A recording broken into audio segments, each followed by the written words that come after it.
बहुत समय पहले, जब धरती पर धर्म और अधर्म के बीच संतुलन बनाए रखने के लिए महापुरुषों का जन्म होता था, भारतवर्ष के अयोध्या राज्य में एक पराक्रमी राजकुमार जन्मा।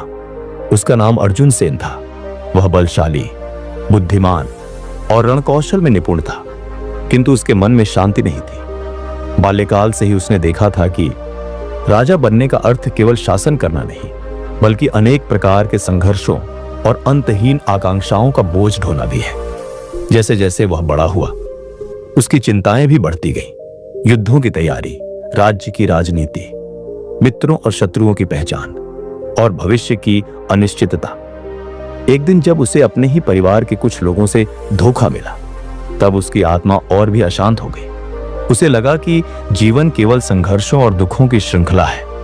एक वृद्ध मंत्री ने उसे सलाह दी, यदि तुम अपने हृदय में शांति पाना चाहते हो तो कैलाश के समीप स्थित महर्षि आत्मरंजन के आश्रम में जाओ। वे मन की शांति का रहस्य जानते हैं।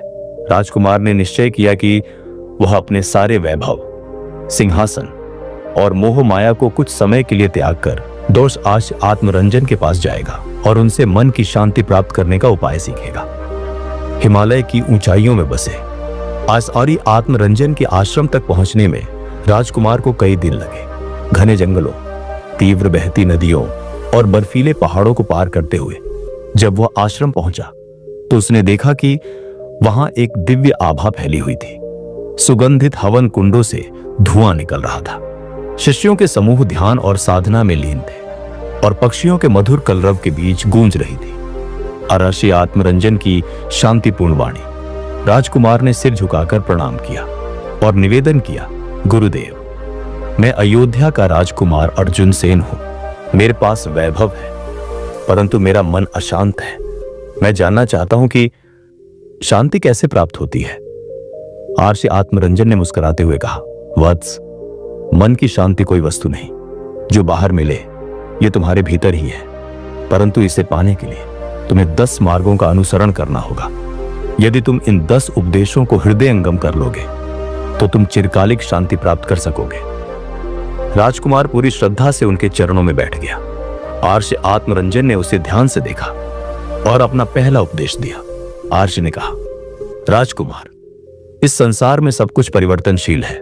सुख और दुख, लाभ और हानि, प्रेम और घृणा, जीवन और मृत्यु, सब समय के अनुसार बदलते रहते हैं। जो व्यक्ति परिवर्तन को स्वीकार करना सीख जाता है वही शांत रहता है। फिर उन्होंने एक कथा सुनाई। एक बार एक महान सम्राट था। उसके राज्य में अकाल पड़ा और प्रजा बहुत दुखी हो गई। सम्राट ने अपना पूरा कोष खाली कर दिया, परंतु अकाल समाप्त नहीं हुआ। वह अत्यधिक परेशान हो गया। तब एक वृद्ध आर्षी ने उससे कहा, यह समय भी बीत जाएगा, बस धैर्य रखो। कुछ वर्षों बाद राज्य में समृद्धि लौट आई, लेकिन सम्राट इस बार अत्यधिक अहंकारी हो गया। आर्षी ने फिर कहा, यह समय भी बीत जाएगा। धीरे धीरे सम्राट को समझ आ गया कि जीवन में कोई भी अवस्था स्थायी नहीं होती। राजकुमार ने यह कथा सुनी और सिर झुका लिया। उसे अपनी अस्थायी चिंताओं का भान हुआ। दूसरा उपदेश, संतोष। महर्षि आत्मरंजन बोले, जिस व्यक्ति के पास जो कुछ है उसमें संतोष नहीं है, वह कभी शांत नहीं हो सकता। असंतोष एक जलती हुई अग्नि है जो कभी बुझती नहीं। उन्होंने एक अन्य कथा सुनाई। एक व्यापारी था जो हर बार और अधिक धन कमाने की इच्छा रखता था। वह चाहता था कि उसके पास अपार धन संपत्ति हो, परंतु जितना अधिक वह कमाता उतना ही अधिक वह चिंतित रहता। एक दिन वह एक फकीर से मिला। फकीर ने उसे एक छोटी सी पोटली दी और कहा, इसमें केवल 2 अशर्फियां हैं, परंतु यदि तुम इसे पर्याप्त समझोगे तो यह तुम्हें सबसे अधिक खुशी देगी। व्यापारी ने पहली बार महसूस किया कि असली संतोष बाहर नहीं, भीतर है। राजकुमार को यह कथा बहुत गहरी लगी। उसने सोचा कि वह भी हमेशा अधिक पाने की इच्छा में दुखी रहता था। तीसरा उपदेश, ध्यान। आर्षी ने कहा, मन को शांत करने का सबसे श्रेष्ठ मार्ग ध्यान है। जैसे अशांत जल में कुछ भी स्पष्ट नहीं दिखता, वैसे ही अशांत मन सत्य को नहीं देख सकता। उन्होंने राजकुमार को ध्यान करने की विधि सिखाई और कहा, शांत बैठो, अपनी श्वासों को देखो और धीरे धीरे विचारों की हलचल शांत हो जाएगी। राजकुमार ने ध्यान में बैठने का प्रयास किया। पहली बार उसे अपने भीतर एक शांति का अनुभव हुआ। चौथा, उपदेश। क्षमा। राजकुमार अब तक गहरी साधना में था। उसने स्वीकार करना सीखा, संतोष का महत्व समझा और ध्यान के प्रभाव को महसूस किया। लेकिन उसके मन में अब भी एक द्वंद्व था। उसे अपने शत्रुओं और विश्वासघात करने वालों के प्रति गहरी नफरत थी। आशी आत्मरंजन मुस्कुराए और बोले, वत्स, तुमने अब तक जो सीखा वह अच्छा है, परंतु यदि तुम्हारा मन द्वेष से भरा रहेगा तो यह अशांत ही रहेगा। क्षमा ही वह अमृत है जो तुम्हारे भीतर की अग्नि को शांत कर सकता है। प्रेरक कथा। राक्षस और अर्षि। एक बार एक भयानक राक्षस जंगल में आकर बस गया। वह अर्षियों के आश्रमों में जाकर उन्हें परेशान करता और उनके यज्ञों को नष्ट कर देता। सभी अर्षि क्रोधित थे और उसे श्राप देने की सोच रहे थे, परंतु एक वृद्ध अर्षि ने कहा, नहीं, हम श्राप नहीं देंगे, हम उसे क्षमा करेंगे। अर्षियों ने मिलकर एक यज्ञ किया और उसमें प्रेम, क्षमा और करुणा का भाव भरा। जैसे ही यज्ञ पूरा हुआ, उस राक्षस का हृदय बदल गया। वह रोने लगा और कहा, मैंने अब तक घृणा और हिंसा का मार्ग अपनाया था, परंतु आपने मुझे प्रेम दिया। अब मैं भी सत्य के मार्ग पर चलूंगा। राजकुमार ने यह कथा सुनी और उसे महसूस हुआ कि जब तक वह अपने शत्रुओं के प्रति द्वेष रखेगा, तब तक वह कभी शांत नहीं हो सकेगा। उसने संकल्प लिया कि वह अपने हृदय से सभी द्वेष भावों को निकाल फेंकेगा। 5वां उपदेश। दया। आशी बोले, क्षमा के बाद अगला चरण है दया। जो व्यक्ति केवल अपने सुख दुख की चिंता करता है वह कभी शांति प्राप्त नहीं कर सकता, परंतु जो दूसरों के दुख को महसूस करता है और उनकी सहायता करता है वही वास्तविक सुख को जानता है। एक राजा अपने महल की बालकनी से देख रहा था कि एक गरीब भिखारी ठंड से कांप रहा था। राजा को उस पर दया आई और उसने सेवकों से कहा, उसे गर्म वस्त्र दो, भोजन दो और उसके रहने का प्रबंध करो। उस रात राजा को गहरी नींद आई। सुबह उसने सोचा, क्या यह वही नींद थी जो मुझे वर्षों से नहीं आ रही थी? राजकुमार ने महसूस किया कि वह हमेशा अपनी ही चिंताओं में उलझा रहता था। उसे पहली बार एहसास हुआ कि यदि वह दूसरों के दुखों को बांटने लगे तो उसका मन स्वतः शांत हो जाएगा। 6वां उपदेश। मौन। आर्षि ने राजकुमार की ओर देखा और गंभीर स्वर में बोले, तुम्हारा मन अशांत है क्योंकि तुम्हारी वाणी अशांत है। जो व्यक्ति निरंतर बोलता रहता है वह अपने ही शब्दों में उलझ जाता है। मौन में शक्ति है। एक साधु था जो वर्षों तक मौन साधना करता था। लोग उससे पूछते, तुम कुछ बोलते क्यों नहीं? वह मुस्कुराता और अपनी आंखों से उत्तर दे देता। धीरे धीरे लोग समझ गए कि उसकी मौन उपस्थिति ही उनके प्रश्नों के उत्तर थे। राजकुमार ने महसूस किया कि वह हमेशा व्यर्थ की बातों में उलझा रहता था। उसने प्रण लिया कि वह प्रतिदिन कुछ समय मौन में रहेगा। 7वां उपदेश। साधना। आर्षि आत्मरंजन बोले, मन की शांति के लिए अनुशासन आवश्यक है। यदि तुम अपनी इंद्रियों और इच्छाओं को नियंत्रित नहीं कर सकते तो तुम्हारा मन कभी स्थिर नहीं हो सकता। एक राजकुमार था जो हमेशा विलासिता में लिप्त रहता था। एक दिन उसने देखा कि एक वृद्ध तपस्वी भोजन के लिए केवल एक मुट्ठी अन्न ही लेता था। राजकुमार ने पूछा, आप अधिक भोजन क्यों नहीं लेते? तपस्वी ने उत्तर दिया, क्योंकि इच्छाएं कभी समाप्त नहीं होती। जितना अधिक मैं खाऊंगा उतना ही अधिक चाहूंगा, लेकिन यदि मैं अपनी इच्छाओं पर नियंत्रण कर लूं तो मैं सदा संतुष्ट रहूंगा। राजकुमार ने इसे सुना और उसने ठान लिया कि वह अपनी इंद्रियों पर नियंत्रण रखेगा। 8वां उपदेश। अपरिग्रह। आर्षि बोले, जिस व्यक्ति को अपने भौतिक वस्तुओं और संबंधों से अत्यधिक लगाव होता है वह कभी शांत नहीं रह सकता। इस संसार में कुछ भी स्थायी नहीं है। एक राजा अपने महल के हर कोने से प्रेम करता था। जब एक भूकंप आया और महल गिरने लगा तो वह रोने लगा। एक साधु ने कहा, राजन, तुमने सोचा था कि यह महल सदा रहेगा, परंतु कुछ भी सदा नहीं रहता। यदि तुमने इसे पहले ही छोड़ दिया होता तो आज तुम्हें पीड़ा नहीं होती। राजकुमार ने यह सुना और अपने लगाव को छोड़ने का प्रयास किया। 9वां उपदेश। आत्मज्ञान। आर्षि आत्मरंजन बोले, जब तक तुम स्वयं को नहीं पहचानोगे तब तक तुम शांति नहीं प्राप्त कर सकते। एक अंधा व्यक्ति हमेशा अंधकार में रहता था। एक दिन एक संत ने उसे रोशनी दिखाई। पहली बार उसने जाना कि प्रकाश क्या होता है। राजकुमार ने यह सुना और पहली बार आत्मचिंतन किया। उसने महसूस किया कि वह केवल शरीर नहीं बल्कि एक आत्मा है। 10वां उपदेश, समर्पण। अंत में आर्षि बोले, यदि तुम सच में शांति चाहते हो तो अपना अहंकार छोड़ दो और स्वयं को परमात्मा के चरणों में समर्पित कर दो। हर नदी अंततः समुद्र में मिल जाती है। सोचती थी कि वह स्वतंत्र है, परंतु जैसे ही वह समुद्र में मिली वह अनंत हो गई। राजकुमार ने यह सुना और हाथ जोड़ ली। आशी आत्मरंजन के इन 10 उपदेशों को आत्मसात करने के बाद राजकुमार अर्जुन सेन पूरी तरह बदल चुका था। अब वह न केवल एक शक्तिशाली योद्धा था बल्कि एक शांत और बुद्धिमान शासक भी बन गया था। वह जब आश्रम से लौटकर अयोध्या पहुंचा तो वहां के लोग चकित रह गए। उनका वही राजकुमार जो पहले क्रोधी, अस्थिर और हमेशा चिंताओं में घिरा रहता था, अब एक तेजस्वी और धैर्यवान व्यक्तित्व में बदल चुका था। उसकी वाणी में मधुरता थी, उसके निर्णयों में करुणा और न्याय था और उसके शासन में संतुलन था। वर्षों बीत गए। अर्जुन सेन अब राजा बन चुका था, लेकिन उसने भोग विलास से दूरी बनाए रखी। उसने राज्य में धर्म और सत्य का प्रचार किया, गरीबों की सहायता की और अपने सभी शत्रुओं को क्षमा कर दिया। उसके मन में कोई वैर भाव नहीं बचा था।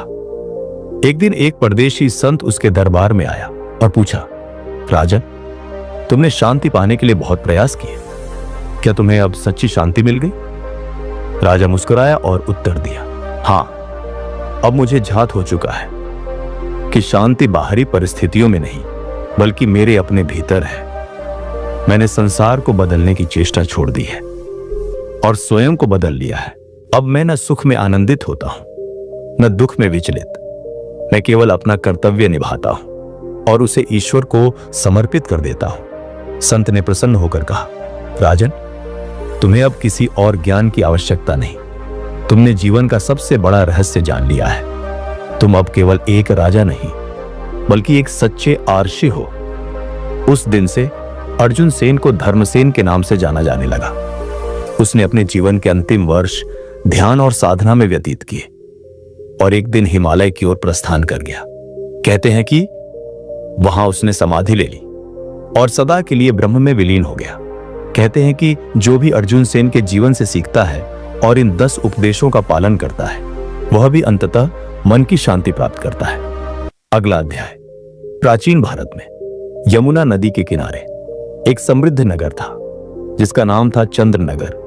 इस नगर में एक युवा सुनार रहता था जिसका नाम था सूर्यकांत। सूर्यकांत अपने सुनहरे आभूषणों और बारीक कारीगरी के लिए प्रसिद्ध था। राजा रानी से लेकर साधारण व्यापारी तक सभी उसके बनाए गहनों की तारीफ करते थे, लेकिन उसकी यह कला उसके भीतर की अशांति को छिपा नहीं पाती थी। सूर्यकांत का बचपन कठिन था। उसके पिता एक क्रूर जमींदार के हाथों मारे गए थे और उसकी मां दुख में चल बसी थी। ये यादें उसके मन में जहर की तरह बसी थी। वह दिन में काम में डूबा रहता, पर रात होते ही नींद उससे कोसों दूर रहती। उसे सपने में आग, खून और चीखें दिखती। हर छोटी बात पर उसका गुस्सा भड़क उठता और वह अपने ही विचारों का गुलाम बन गया। एक दिन वह जंगल में लकड़ी लेने गया ताकि अपनी भट्टी के लिए ईंधन जुटा सके।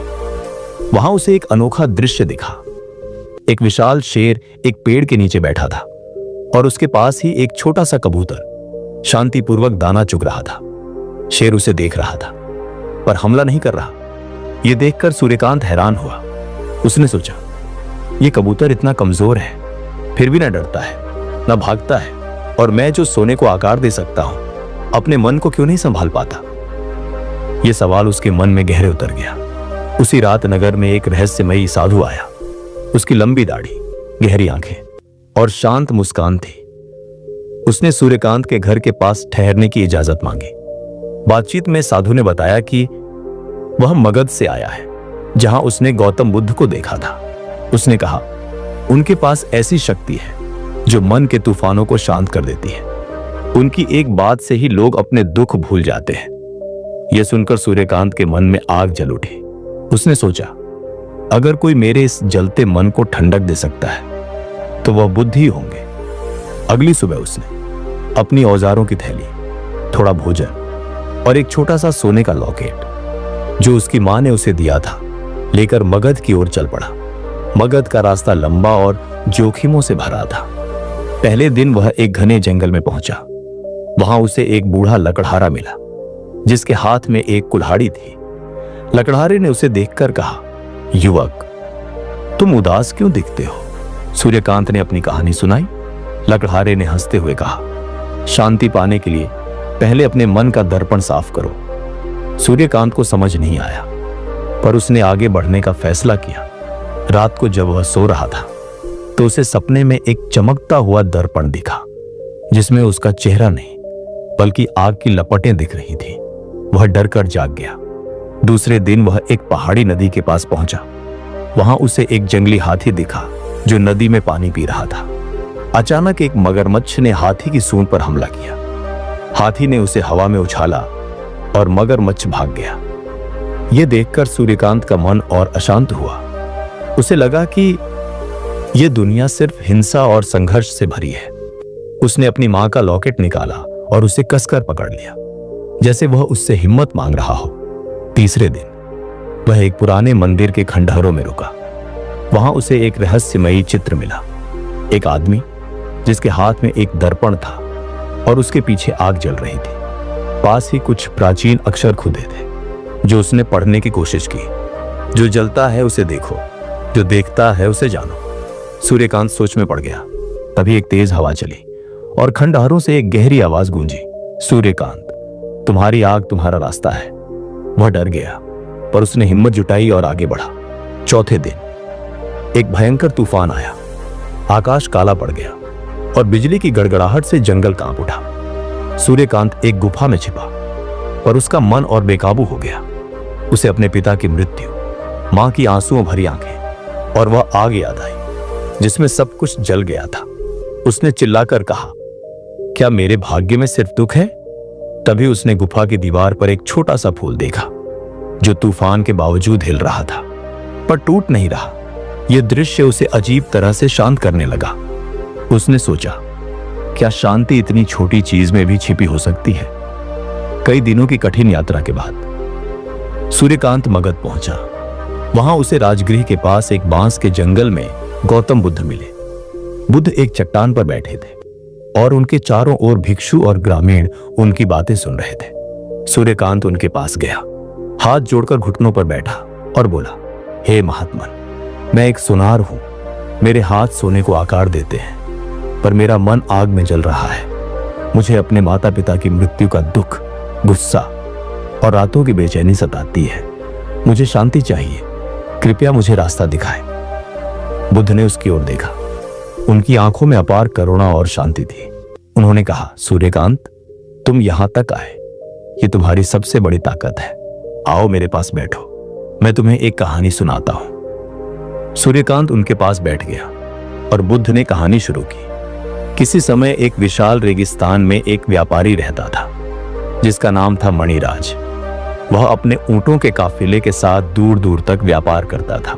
एक दिन वह एक अनजान रास्ते पर निकला जहां उसे एक चमकता हुआ मोती मिला। मोती इतना सुंदर था कि उसने उसे अपनी सबसे कीमती चीज मान लिया।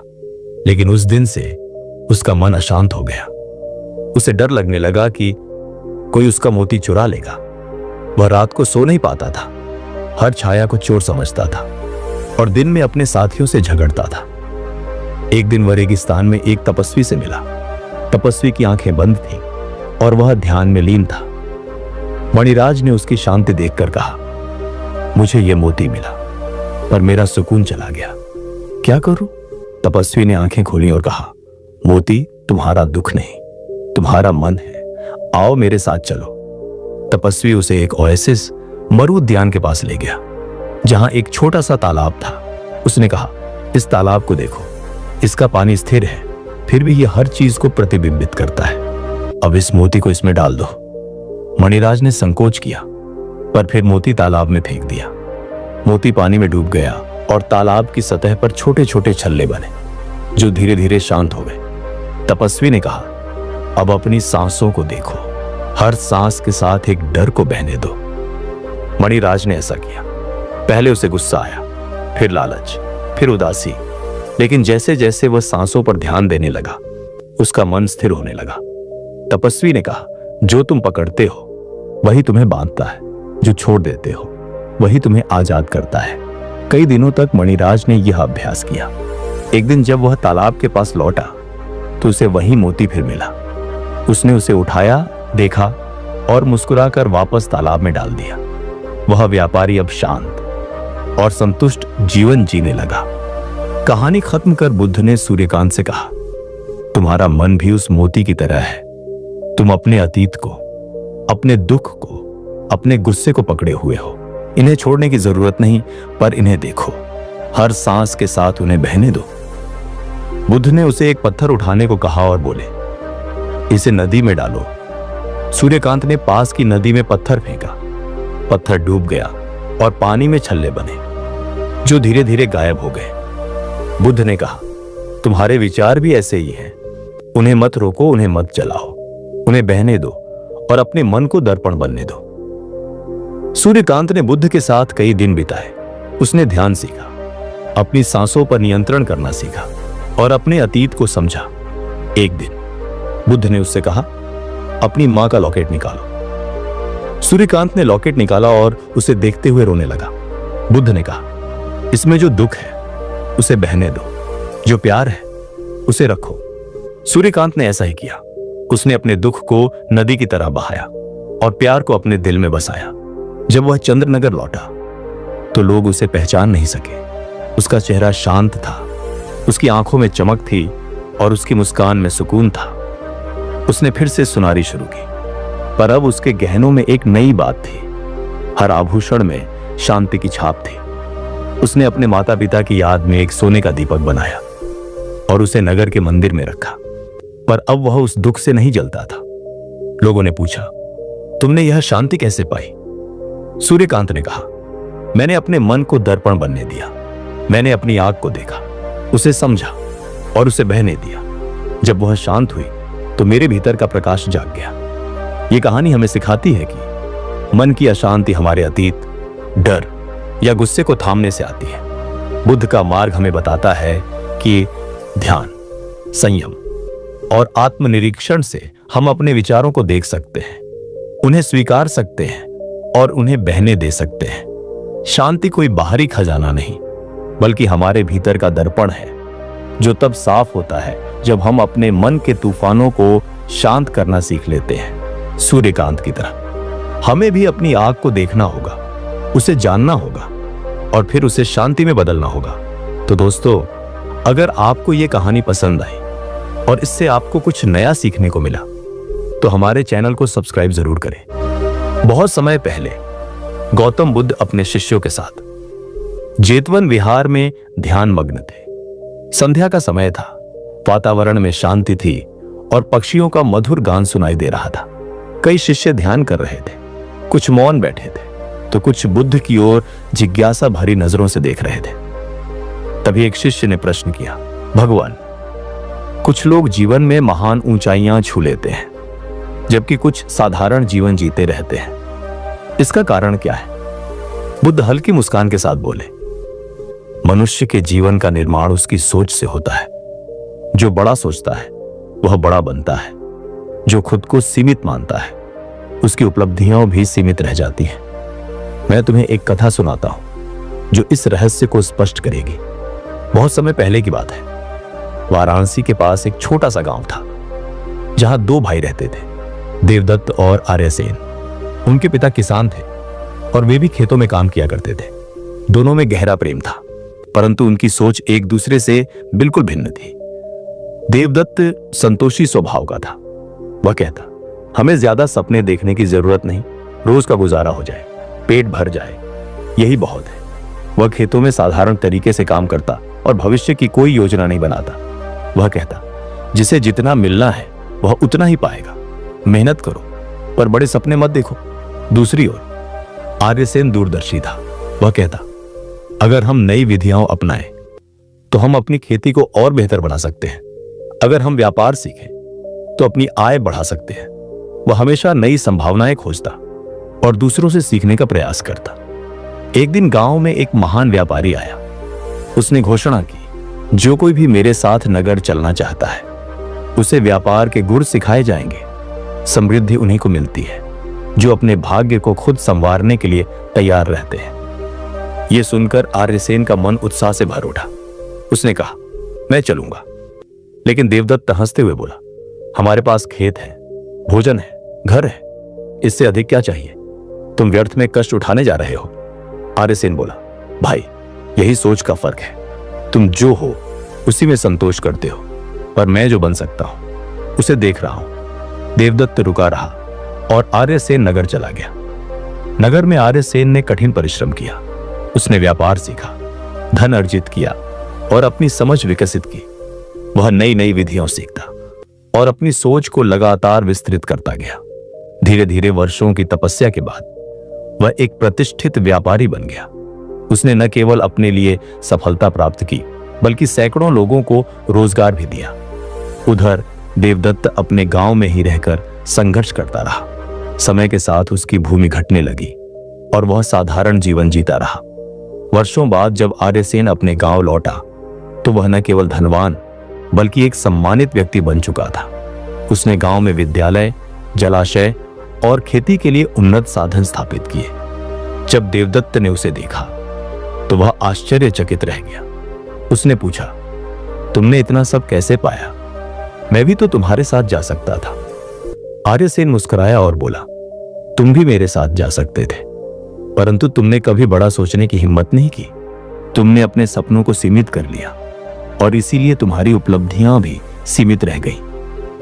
देवदत्त ने सिर झुका लिया। उसे पहली बार एहसास हुआ कि छोटी सोच छोटे परिणाम देती है और बड़ी सोच बड़े अवसर पैदा करती है। इतना कहकर बुद्ध कुछ देर के लिए मौन हो गए। फिर उन्होंने कहा, संसार में वही लोग महान बनते हैं जो अपनी सीमाओं को लांघने का साहस रखते हैं। जो स्वयं को छोटा मानता है वह कभी बड़ा नहीं बन सकता, लेकिन जो अपनी सोच को विशाल बना लेता है वह अपनी तकदीर स्वयं लिखता है। तब एक शिष्य ने पूछा, भगवान, सोच को बड़ा बनाने के लिए हमें क्या करना चाहिए? बुद्ध ने उत्तर दिया, स्वयं पर विश्वास करो। यदि तुम खुद पर विश्वास नहीं करोगे तो कोई और भी तुम पर विश्वास नहीं करेगा। सीमाओं को तोड़ो। अपने मन में यह धारणा मत रखो कि तुम कुछ नहीं कर सकते। दुनिया में कुछ भी असंभव नहीं। अवसरों को पहचानो। हर संकट में एक अवसर छिपा होता है। बुद्धिमान व्यक्ति वही है जो कठिनाइयों में भी आगे बढ़ने का रास्ता निकालता है। संसार से सीखो। जो लोग सफल हुए हैं उन्होंने भी कहीं से सीखा था। यदि तुम अपने ज्ञान को बढ़ाने के लिए तत्पर रहोगे तो सफलता निश्चित है। त्याग और परिश्रम, बिना परिश्रम और त्याग के कोई बड़ा नहीं बनता। यदि तुमने अपने छोटे सुखों को छोड़कर बड़े लक्ष्यों पर ध्यान केंद्रित किया तो तुम्हें असाधारण सफलता मिलेगी। तुम वही बनते हो जो तुम सोचते हो। यदि तुम्हारी सोच संकुचित और नकारात्मक है तो तुम्हारा जीवन भी वैसा ही बनेगा। लेकिन यदि तुम उच्च विचारों, करुणा और ज्ञान से भरे हो तो तुम्हारा जीवन भी वैसा ही दिव्य होगा। एक जलते हुए दीपक से हजारों दीपक जलाए जा सकते हैं, फिर भी उस दीपक की रोशनी कम नहीं होती। खुशी बांटने से बढ़ती है, कम नहीं होती। जब तुम दूसरों को ज्ञान और प्रेम बांटते हो तो तुम्हारा हृदय और भी विशाल हो जाता है। एक संकीर्ण सोच वाला व्यक्ति सोचता है कि देने से उसका नुकसान होगा, जबकि सच्चा ज्ञानी जानता है कि देने से ही वह और अधिक प्राप्त करता है। क्रोध को प्रेम से, बुराई को अच्छाई से, स्वार्थ को उदारता से और असत्य को सत्य से जीतना चाहिए। जो व्यक्ति इन मूल्यों को अपनाता है उसकी सोच सीमाओं को लांघकर अनंत तक पहुंच जाती है। सोच को बड़ा बनाने का यही एकमात्र मार्ग है। स्वयं पर विजय प्राप्त करना हजारों युद्धों में जीतने से श्रेष्ठ है। तुम्हारी सबसे बड़ी लड़ाई बाहरी दुनिया से नहीं, बल्कि अपने भीतर की कमजोरियों और सीमित सोच से है। जब तुम अपने मन को विस्तार देने लगते हो तो बाहरी दुनिया तुम्हारे आगे छोटी लगने लगती है। अज्ञानी व्यक्ति को सत्य जलाता है, जबकि ज्ञानी व्यक्ति उसी सत्य के प्रकाश में चमकता है। यदि तुम्हारी सोच छोटी है तो सत्य तुम्हें तकलीफ देगा, लेकिन यदि तुम्हारी सोच विशाल है तो वही सत्य तुम्हें ज्ञान और मुक्ति की ओर ले जाएगा। जैसे मोमबत्ती बिना आग के नहीं जल सकती, वैसे ही मनुष्य बिना आध्यात्मिक जीवन के शांति नहीं पा सकता। यदि तुम सोच को बड़ा बनाना चाहते हो तो आध्यात्मिकता का प्रकाश उसमें भरना होगा। केवल भौतिक उपलब्धियां तुम्हें संतुष्टि नहीं देंगी जब तक कि तुम्हारा मन आंतरिक प्रकाश से प्रकाशित ना हो। जो व्यक्ति स्वयं से प्रेम नहीं करता वह दूसरों से प्रेम नहीं कर सकता। एक सीमित सोच वाला व्यक्ति स्वयं को तुच्छ समझता है, लेकिन एक विशाल सोच वाला व्यक्ति अपने भीतर की दिव्यता को पहचानता है और उसी दिव्यता को दूसरों में भी देखता है।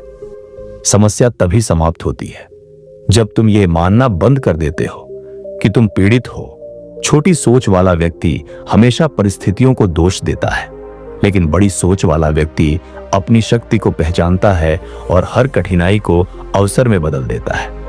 कोई तुम्हें तब तक चोट नहीं पहुंचा सकता जब तक तुम उसे अपनी सोच में जगह नहीं देते।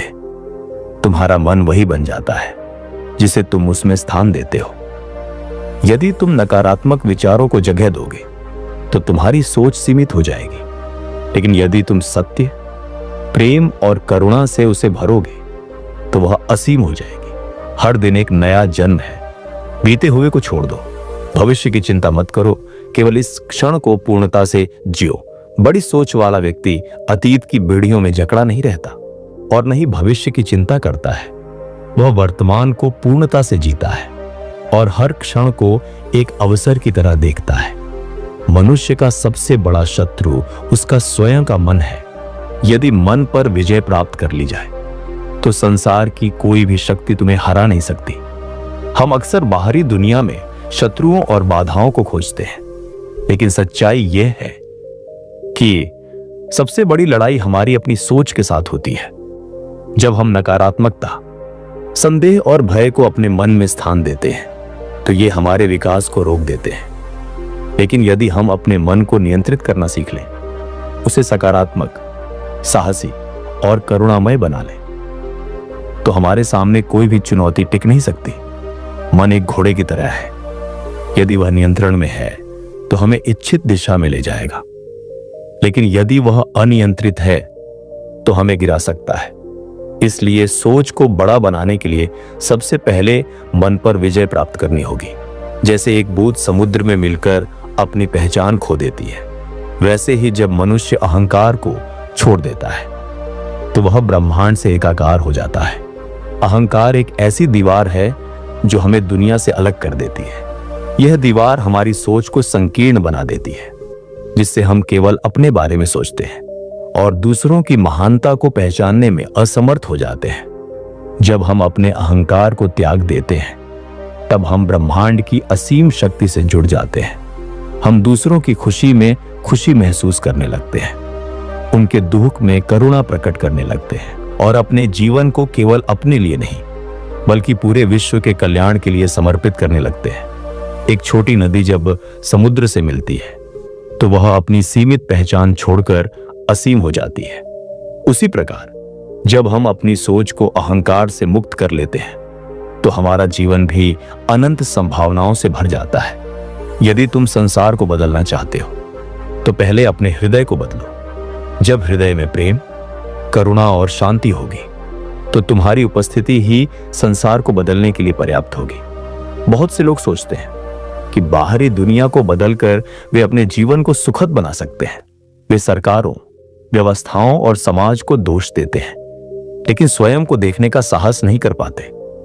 गौतम बुद्ध हमें यह सिखाते हैं कि परिवर्तन की यात्रा हमारे भीतर से शुरू होती है। जब हमारा हृदय क्रोध, लोभ और घृणा से भरा होता है तब बाहरी दुनिया हमें गलत ही दिखती है, लेकिन जब हमारे भीतर प्रेम, करुणा और शांति का संचार होता है तो हम दुनिया को भी प्रेम और करुणा की दृष्टि से देखने लगते हैं। यदि हम सच में बदलाव लाना चाहते हैं तो हमें खुद को बदलना होगा। जब हम अपने भीतर के प्रकाश को जगाएंगे तब हमारी उपस्थिति से ही अंधकार मिटने लगेगा।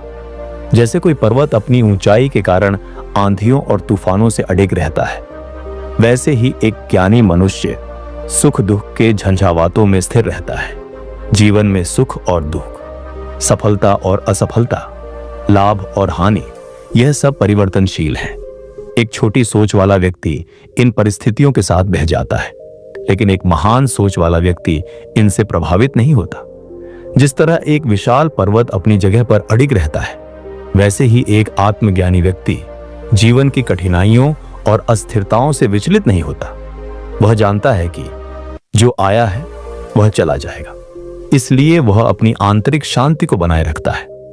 यदि हमें अपनी सोच को ऊंचाइयों तक ले जाना है तो हमें जीवन के उतार चढ़ाव से प्रभावित होना छोड़ना होगा। हमें अपने मन को इतना स्थिर बनाना होगा कि कोई भी परिस्थिति हमें हिला न सके। जीवन एक जलती हुई मशाल की तरह है। इसे केवल अपने लिए जलाना व्यर्थ है। इसे दूसरों के मार्ग को रोशन करने के लिए जलाओ, तभी इसका वास्तविक उद्देश्य पूरा होगा। यह संसार उन लोगों को याद रखता है जिन्होंने केवल अपने लिए नहीं बल्कि दूसरों के लिए भी जिया है। एक छोटी सोच वाला व्यक्ति केवल अपने स्वार्थ की पूर्ति में लगा रहता है, लेकिन एक विशाल सोच वाला व्यक्ति पूरी मानवता के कल्याण के लिए कार्य करता है। सभी शिष्य इस गहरे सत्य को समझ गए। उन्होंने प्रण किया कि वे अपनी सोच को सीमित नहीं करेंगे और जीवन में ऊंचाइयों तक पहुंचने के लिए पूर्ण प्रयास करेंगे। बुद्ध की इस कथा से हमें यह शिक्षा मिलती है कि हमारी सोच ही हमारे भविष्य की दिशा तय करती है।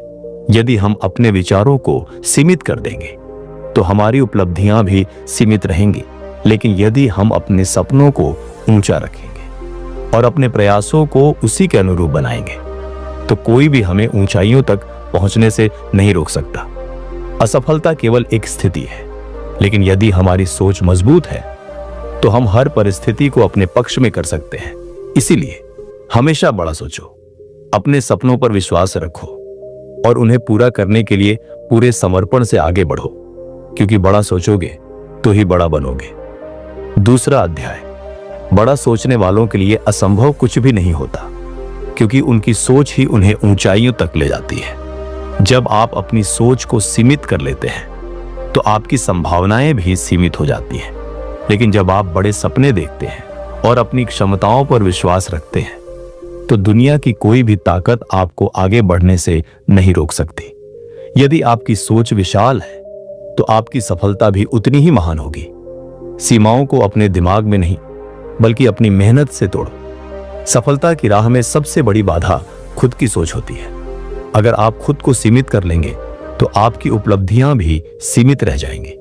इसलिए अपने मन की सीमाओं को तोड़ो और उन ऊंचाइयों तक पहुंचो जहां तक पहुंचने का सपना सिर्फ महान लोग देखते हैं। बड़ा बनने के लिए सबसे पहले बड़ा सोचना जरूरी है। छोटी सोच इंसान को वहीं रोक देती है जहां वह खड़ा होता है।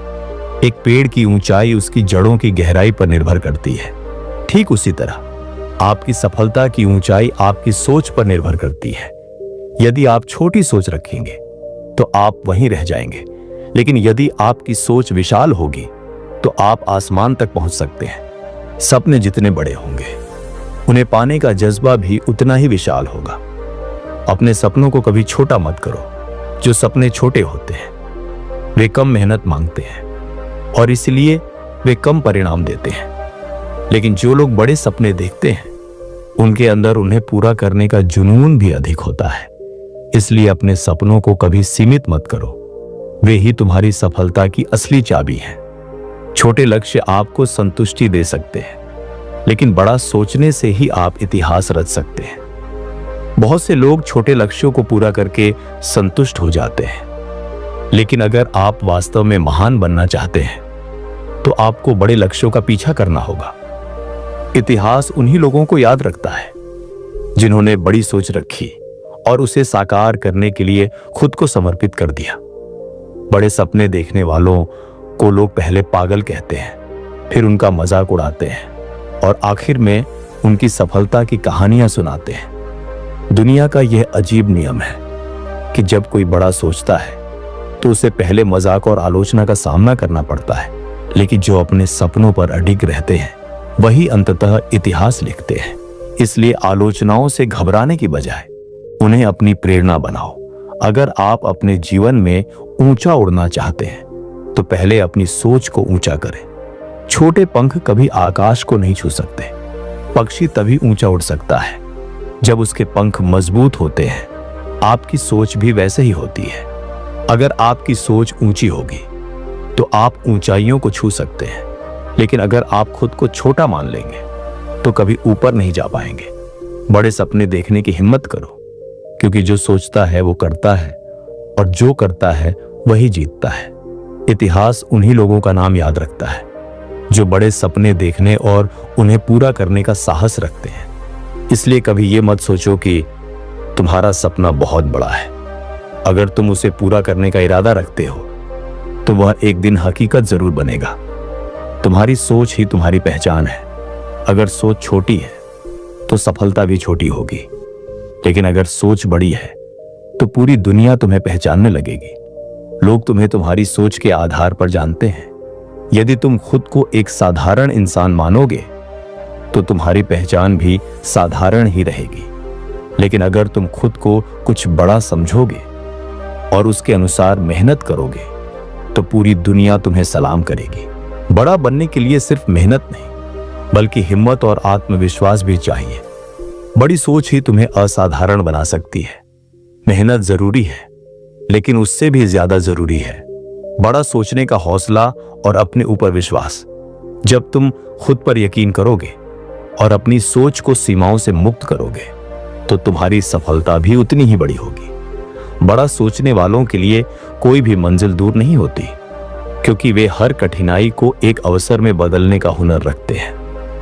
बड़े सपने देखने वालों को अक्सर असफलताओं और मुश्किलों का सामना करना पड़ता है, लेकिन वे कभी हार नहीं मानते।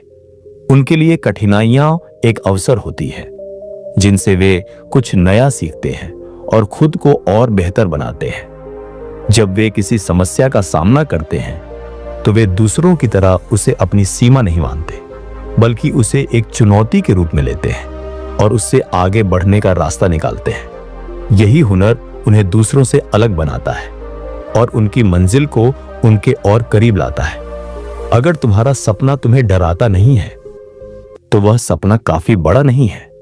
जो सपने हमें सहज महसूस कराते हैं वे हमें अपनी पूरी क्षमता तक पहुंचने का अवसर नहीं देते, लेकिन जो सपने इतने बड़े होते हैं कि हमें यह सोचकर डर लगता है कि क्या हम उन्हें पूरा कर पाएंगे, वे ही हमारे असली सपने होते हैं। डर का मतलब ये नहीं है कि हम असफल होंगे, बल्कि इसका मतलब है कि हम कुछ ऐसा करने की कोशिश कर रहे हैं जो हमारी वर्तमान सीमाओं से परे है।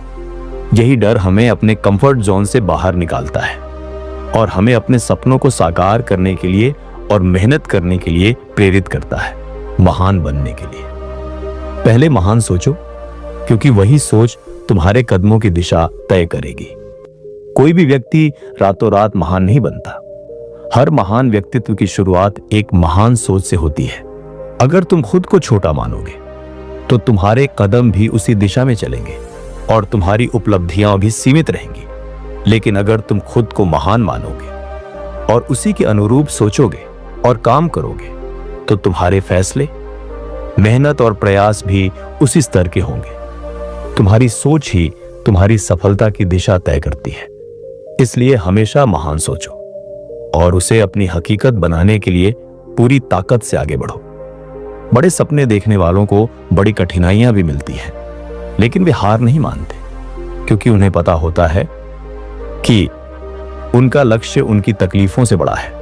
अगर तुम्हारा सपना बड़ा है तो रास्ते में मुश्किलें भी बड़ी आएंगी, लेकिन जो लोग वास्तव में बड़े सपने देखते हैं वे जानते हैं कि उनकी परेशानियां अस्थायी हैं, जबकि उनकी सफलता स्थायी होगी।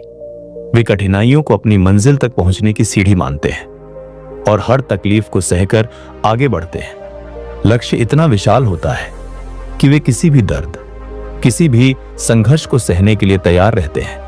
यही कारण है कि इतिहास में वे ही लोग अमर होते हैं जिन्होंने अपने सपनों के लिए सब कुछ झेला और अंत में उन्हें साकार किया। जब तक तुम्हारी सोच सीमित है तब तक तुम्हारी सफलता भी सीमित रहेगी। अपने दिमाग को खोलो, अपनी क्षमताओं पर विश्वास करो और उस ऊंचाई तक जाओ जहां तक तुमने कभी कल्पना भी नहीं की थी। जिंदगी में जो कुछ भी हम हासिल करते हैं वह हमारी सोच पर निर्भर करता है। अगर हमारी सोच सीमित होगी तो हम सिर्फ उन्हीं चीजों को पा सकेंगे जो हमें आसान लगती है। लेकिन जब हम अपने दिमाग को खोलते हैं और अपनी क्षमताओं पर विश्वास करते हैं तो हम उन ऊंचाइयों तक पहुंच सकते हैं जिनकी हमने कभी कल्पना भी नहीं की थी। सफलता के लिए सबसे पहले अपनी सोच को बड़ा करना पड़ता है। जब तुम खुद को असीमित मानोगे तभी तुम असीमित सफलता प्राप्त कर पाओगे। बड़ा बनने के लिए सबसे पहले बड़ा सोचना पड़ता है। जो लोग अपने सपनों को सीमित कर लेते हैं उनकी सफलता भी सीमित रह जाती है, लेकिन जो अपनी सोच को विशाल बना लेते हैं वे बड़ी बड़ी मुश्किलों को भी पार करके अपनी मंजिल तक पहुंच जाते हैं। इसलिए हमेशा ऊंचा सोचो, अपने सपनों पर विश्वास रखो और उन्हें पूरा करने के लिए हर संभव प्रयास करो, क्योंकि बड़ा सोचोगे तो ही बड़ा बनोगे। हिमालय की गोद में बसा एक छोटा सा गांव था सुखपुर। चारों ओर हरे भरे पहाड़, बीच में बहती एक पतली सी नदी और ऊपर नीला आकाश। इस गांव में लोग सादगी से जीवन बिताते थे। इन्हीं लोगों में एक थी संतोषी, एक ऐसी युवती जिसका नाम उसके स्वभाव का परिचय देता था। संतोषी की कुटिया गांव के सबसे छोर पर थी। एक छोटा सा मिट्टी का घर जिसकी छत पर घास उगाई थी। उसके पास एक छोटा सा खेत था जिसमें वह मौसम के हिसाब से गेहूं, मक्का और सब्जियां उगाती थी। उसकी एकमात्र साथी थी उसकी बूढ़ी गाय, जिसे वह प्यार से गंगा कहती थी। संतोषी के माता पिता का देहांत तब हो गया था जब वह महज 5 साल की थी। तब से वह अकेली थी, लेकिन उसने कभी अपने भाग्य को कोसा नहीं। संतोषी का दिन सुबह सूरज की पहली किरण के साथ शुरू होता था। वह गंगा को चारा खिलाती, उसका दूध निकालती, फिर अपने खेत में काम करने चली जाती। शाम को वह नदी किनारे बैठती, पानी की कलकल सुनती और चांद को निहारती। गांव वाले उसकी इस सादगी को देखकर हैरान थे। कुछ उसे प्यार से संतोषी बहन कहते तो कुछ उसका मजाक उड़ाते और कहते यह लड़की सनकी है, न धन न वैभव, फिर भी चेहरे पर मुस्कान ली घूमती है। संतोषी बस हंस देती और कहती जो मेरे पास है वही मेरा खजाना है, जो नहीं है उसकी चिंता क्यों करूं। एक दिन सुखपुर में हलचल मच गई। गांव में एक बड़ा व्यापारी आया जिसका नाम था धनराज। धनराज दूर शहर का मशहूर साहूकार था। उसके पास सोने चांदी के ढेर, सैकड़ों नौकर चाकर और अनगिनत जमीनें थी। वह अपने वैभव के लिए जाना जाता था, लेकिन उसका मन कभी शांत नहीं रहता था। उसे हमेशा और ज्यादा की भूख थी। धनराज ने सुखपुर में एक विशाल हवेली बनाने का फैसला किया जो पूरे इलाके में सबसे भव्य हो। उसने गांव वालों से उनकी जमीनें खरीदनी शुरू की। कुछ ने डर से तो कुछ ने लालच में अपनी जमीनें उसे बेच दी। धनराज की नजर संतोषी के छोटे से खेत पर पड़ी। यह खेत उसकी हवेली के ठीक बीच में आता था। उसने सोचा इस गरीब लड़की को कुछ सोने की मोहरें दूंगा और यह आसानी से जमीन दे देगी। उसने संतोषी को अपने पास बुलवाया। धनराज की सजावट देखकर गांव वाले दंग रह गए। सोने की अंगूठियां, रेशमी कपड़े और एक भारी भरकम कुर्सी जिस पर वह बैठा था। उसने संतोषी से कहा, देखो मैं तुम्हारे इस बेकार खेत के बदले तुम्हें इतना धन दूंगा कि तुम जिंदगी भर काम न करना पड़े। सोने की मोहरें ले लो और यह जमीन मुझे दे दो। संतोषी ने शांत स्वर में कहा, धनराज जी, ये खेत मेरा सब कुछ है। इसमें मेरी मेहनत है, मेरी गंगा का चारा है और मेरे सपने हैं। मैं इसे नहीं बेच सकती। आप चाहें तो गांव में कोई और जमीन ले लें। धनराज को यह जवाब अपमानजनक लगा। उसने गुस्से में कहा, तुम्हारी हिम्मत कैसे हुई मुझे मना करने की? मैं धनराज हूं, मेरे पास ताकत है, पैसा है, मैं तुम्हें मजबूर कर दूंगा। उसने गांव के सरपंच को अपने पक्ष में कर लिया और संतोषी पर दबाव डालना शुरू किया। सरपंच ने संतोषी को समझाया, बेटी, धनराज से उलझना ठीक नहीं। वह तुम्हारा जीना हराम कर देगा। जमीन दे दो और सुख से रहो। लेकिन संतोषी अडिग रही। उसने कहा, यह जमीन मेरी मां की तरह है, मैं इसे नहीं छोड़ूंगी। जो होगा देखा जाएगा। धनराज ने अपनी ताकत का इस्तेमाल किया। उसने संतोषी के खेत के चारों ओर ऊंची ऊंची दीवारें बनवा दी ताकि सूरज की रोशनी और नदी का पानी उसके खेत तक न पहुंच सके। उसने अपने नौकरों को हुक्म दिया कि संतोषी को परेशान करें। धीरे धीरे संतोषी का खेत सूखने लगा। हरे भरे पौधे मुरझा गए और गंगा का दूध भी कम होने लगा। गांव वाले संतोषी को देखकर तरस खाने लगे। कुछ ने कहा, अब तो हार मान लो। संतोषी, धनराज से कौन जीत सका है? लेकिन संतोषी का जवाब हमेशा एक सा था, वह अपने सूखे खेत में बैठती, मिट्टी को हाथ से सहलाती और कहती, धैर्य रखो, प्रकृति सब ठीक कर देगी। वह गंगा को प्यार से खिलाती, जो थोड़ा बहुत चारा बचा था उसे बांटकर खाती। उसकी आंखों में न आंसू थे न शिकायत, सिर्फ एक अजीब सी शांति थी। वह हर रात नदी किनारे जाती और कहती, हे प्रकृति मां, मैंने कभी लालच नहीं किया, जो मेरे पास था उसी में खुश रही, अब तुम्हारी मर्जी। कई महीने बीत गए। धनराज की हवेली का काम तेजी से चल रहा था। वह संतोषी की हार का इंतजार कर रहा था। लेकिन एक रात सुखपुर पर प्रकृति का कहर टूट पड़ा। आसमान में काले बादल घिर आए और तेज हवाएं चलने लगी। फिर शुरू हुआ एक भयंकर तूफान। हवा इतनी तेज थी कि गांव के पुराने पेड़ उखड़ गए। धनराज की हवेली की अधूरी दीवारें ढह गईं और उसके नौकर भाग खड़े हुए। बारिश ऐसी हुई कि नदी उफान पर आ गई। सारी रात तूफान ने गांव को झकझोर कर रख दिया। सुबह जब सूरज निकला तो गांव वाले बाहर आए। उन्होंने देखा कि धनराज का सारा वैभव मिट्टी में मिल गया था। उसकी हवेली के अवशेष बिखरे पड़े थे। लेकिन सबसे हैरानी की बात थी संतोषी का खेत। वहां का नजारा चमत्कारिक था। तूफान की बारिश ने उसके खेत को सींच दिया था। धनराज की बनाई दीवारें टूटकर खाद बन गई थी, जो मिट्टी में मिल गई थी। संतोषी का खेत फिर से हरा भरा हो गया था, पहले से भी ज्यादा उपजाऊ। गंगा फिर से भरपूर दूध देने लगी। गांव वाले यह देखकर दंग रह गए। संतोषी सुबह अपने खेत में पहुंची। उसने मिट्टी को छुआ, गंगा को गले लगाया और आसमान की ओर देखकर कहा, धन्यवाद मां। धनराज भी यह नजारा देखने आया। वह हतप्रभ था। उसने संतोषी से पूछा, यह कैसे हुआ? तुम्हारे पास न धन था, न ताकत, न कोई मददगार, फिर भी तुम जीत गई और मैं हार गया। तुमने क्या जादू किया? संतोषी ने मुस्कुराते हुए कहा, धनराज जी, यह कोई जादू नहीं, यह संतोष का फल है। मैंने कभी लालच नहीं किया। जो मेरे पास था उसी में खुश रही। मैंने प्रकृति पर भरोसा रखा और उसने मेरी परीक्षा के बाद मुझे यह इनाम दिया। आपने धन के पीछे भागते हुए सब कुछ खो दिया, क्योंकि आपका मन कभी संतुष्ट नहीं हुआ। धनराज के मन पर संतोषी की बातें गहरे तक असर कर गईं। उसने अपनी सारी जिंदगी धन, ताकत और वैभव के पीछे भागते हुए बिताई थी, लेकिन उसे कभी शांति नहीं मिली। उस दिन उसने संतोषी के सामने सिर झुकाया और कहा, मुझे माफ कर दो संतोषी, मैंने तुम्हारा बहुत नुकसान करने की कोशिश की। तुमने मुझे जिंदगी का असली मतलब सिखाया। उसके बाद धनराज ने हवेली बनाने का इरादा छोड़ दिया। उसने संतोषी के साथ मिलकर गांव में एक विशाल बगीचा बनवाया, जिसमें फल, फूल और औषधीय पौधे लगाए गए। यह बगीचा गांव वालों के लिए मुफ्त था। धनराज ने अपना धन जरूरतमंदों में बांटना शुरू किया और संतोषी के साथ संतोष की राह पर चल पड़ा। वर्षों बाद सुखपुर की यह कहानी दूर दूर तक फैल गई। लोग कहते, संतोषी ने साबित कर दिया कि संतोष का फल जरूर मिलता है।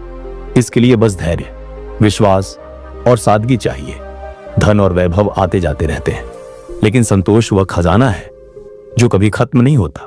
यह कहानी हमें सिखाती है कि जीवन में संतोष ही सबसे बड़ी ताकत है जो हमारे पास है। उसे अपनाने और उसमें खुशी ढूंढने से न केवल मन को शांति मिलती है, बल्कि मुश्किल से मुश्किल हालात भी संवर जाते हैं, संतोषी की तरह। अगर हम भी धैर्य और विश्वास रखें तो प्रकृति और समय हमें वह सब दे देते हैं जिसके हम हकदार हैं। दूसरी कहानी। 1992 का वह समय था जब स्वामी विवेकानंद अपने गुरु श्री रामकृष्ण परमहंस के देहांत के बाद भारत की आत्मा को समझने के लिए देश के कोने कोने में भटक रहे थे। उनके भीतर एक अजीब सी बेचैनी थी, यह जानने की कि भारत का भविष्य क्या है, उसकी संस्कृति और आध्यात्मिकता का विश्व में क्या स्थान है। वह नंगे पांव, साधु वेश में, कभी पैदल, कभी गाड़ी से, गांवों, शहरों और जंगलों से गुजरते हुए दक्षिण भारत के छोर कन्याकुमारी पहुंचे। कन्याकुमारी, जहां 3 विशाल जलराशियां, हिंद महासागर, बंगाल की खाड़ी और अरब सागर एक दूसरे से मिलते हैं। एक ऐसी पवित्र भूमि थी जो उनकी आत्मिक खोज के लिए सबसे उपयुक्त थी। यहां का प्राकृतिक सौंदर्य मन को मोह लेने वाला था।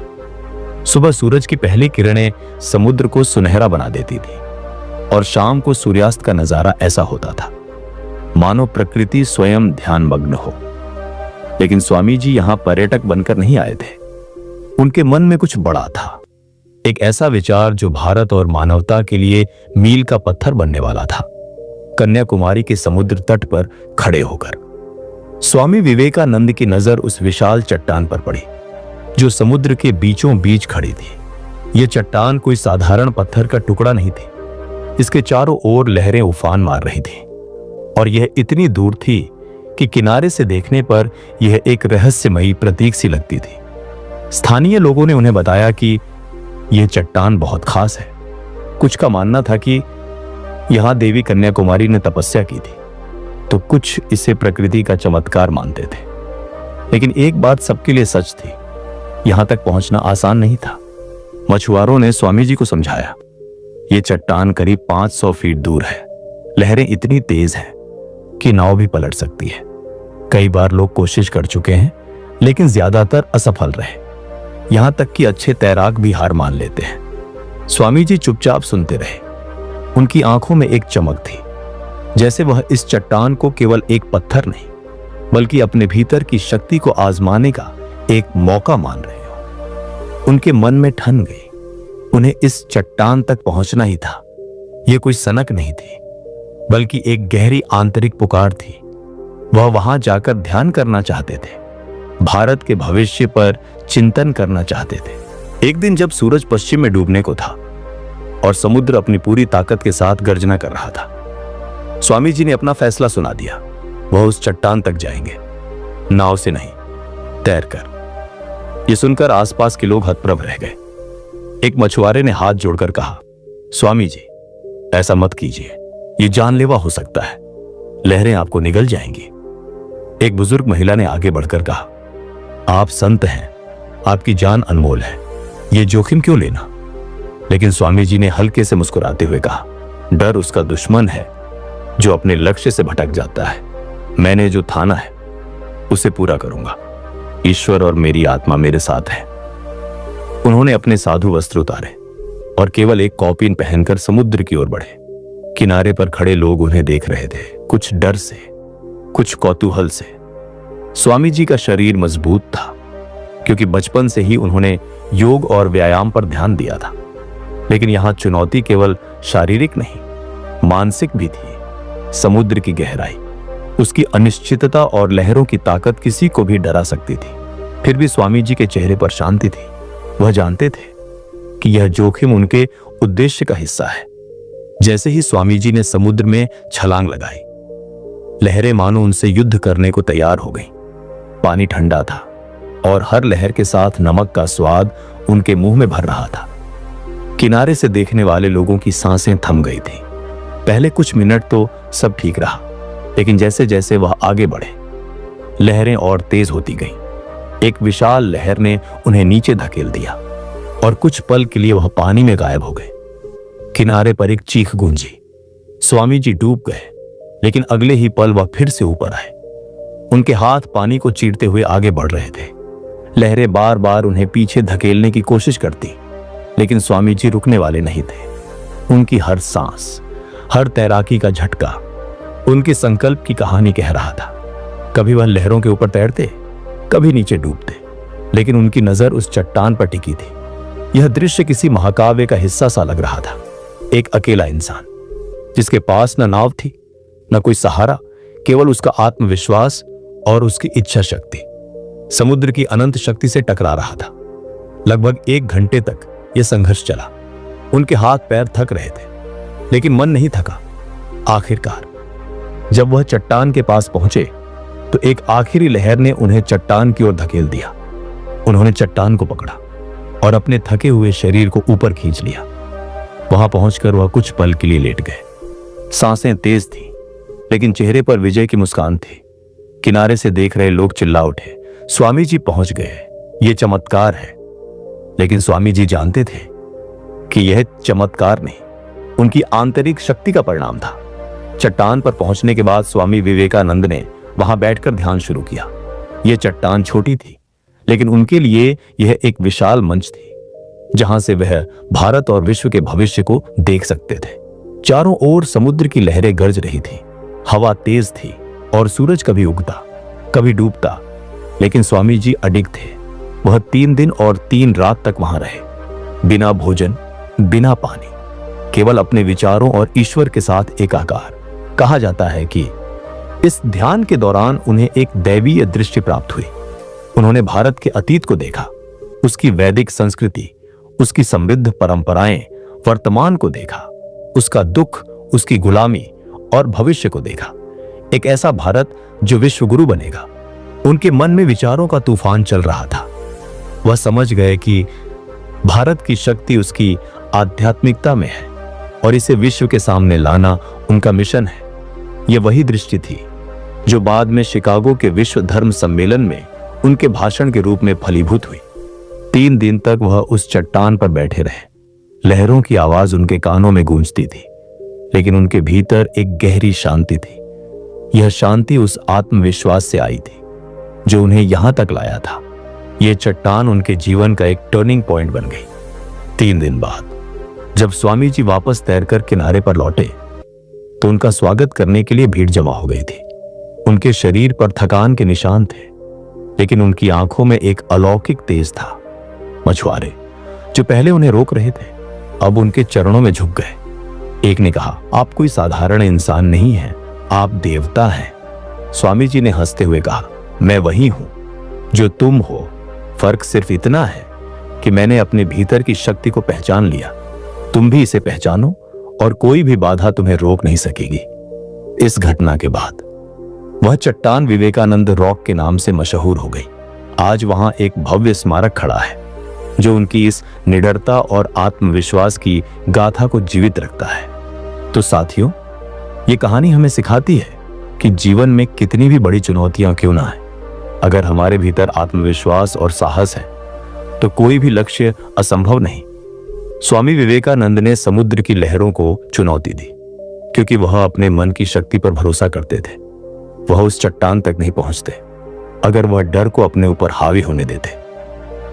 यह घटना हमें बताती है कि जब हम अपने उद्देश्य के प्रति संकल्पित होते हैं तो प्रकृति भी हमारा साथ देती है। उनका यह कथन आज भी हमें प्रेरित करता है, उठो, जागो और तब तक मत रुको जब तक लक्ष्य प्राप्त न हो जाए। ये कहानी हर उस इंसान के लिए एक मशाल है जो अपने सपनों को सच करना चाहता है लेकिन डर और संदेह के कारण रुक जाता है। कन्याकुमारी की चट्टान आज भी खड़ी है, एक मूक साक्षी के रूप में, यह याद दिलाने के लिए कि आत्मविश्वास और साहस की कोई सीमा नहीं होती। तो अगली बार जब आप किसी मुश्किल से घबराए, स्वामी विवेकानंद की इस चट्टान को याद करें। अपने भीतर की उस आग को जलाए जो आपको आगे बढ़ने की ताकत दे, क्योंकि सच्ची जीत वही है जो डर को हराकर हासिल की जाती है।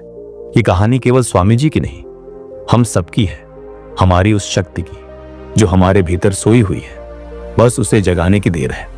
तीसरी कहानी, नर्मदा नदी के तट पर बस एक छोटे से गांव का कराही में एक विशाल पीपल का पेड़ खड़ा था।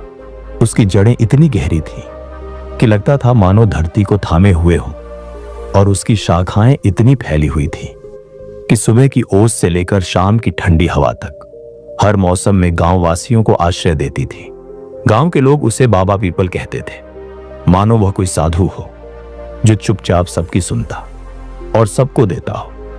उसी पीपल के नीचे हर शाम एक छोटा लड़का मंगल खेलने आता था। मंगल की आंखों में चमक थी और उसकी हंसी ऐसी कि पेड़ की पत्तियां भी हवा के बिना हिलने लगती।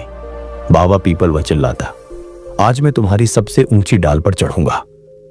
पेड़ अपनी शाखाएं हल्के से झुकाता, जैसे मंगल को न्योता दे रहा हो। मंगल कभी उसकी टहनियों से लटकता, कभी पत्तों से छोटी छोटी नाव बनाकर नदी में बहाता। पीपल खुश होता। मंगल की मासूमियत उसकी जड़ों तक खुशी पहुंचाती थी। एक दिन मंगल अपने हाथ में एक पतंग लिए दौड़ा आया।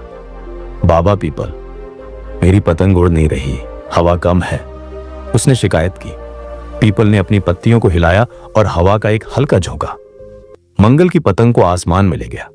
मंगल तालियां बजाने लगा। तुम जादूगर हो बाबा, उसने कहा। पीपल ने मन ही मन सोचा, बस तू खुश रहे मंगल, मेरे लिए यही जादू है। समय बीता, मंगल बड़ा होने लगा। अब वह पहले की तरह हर दिन नहीं आता था। स्कूल, दोस्त और गांव की छोटी मोटी शरारतों में वह व्यस्त रहने लगा।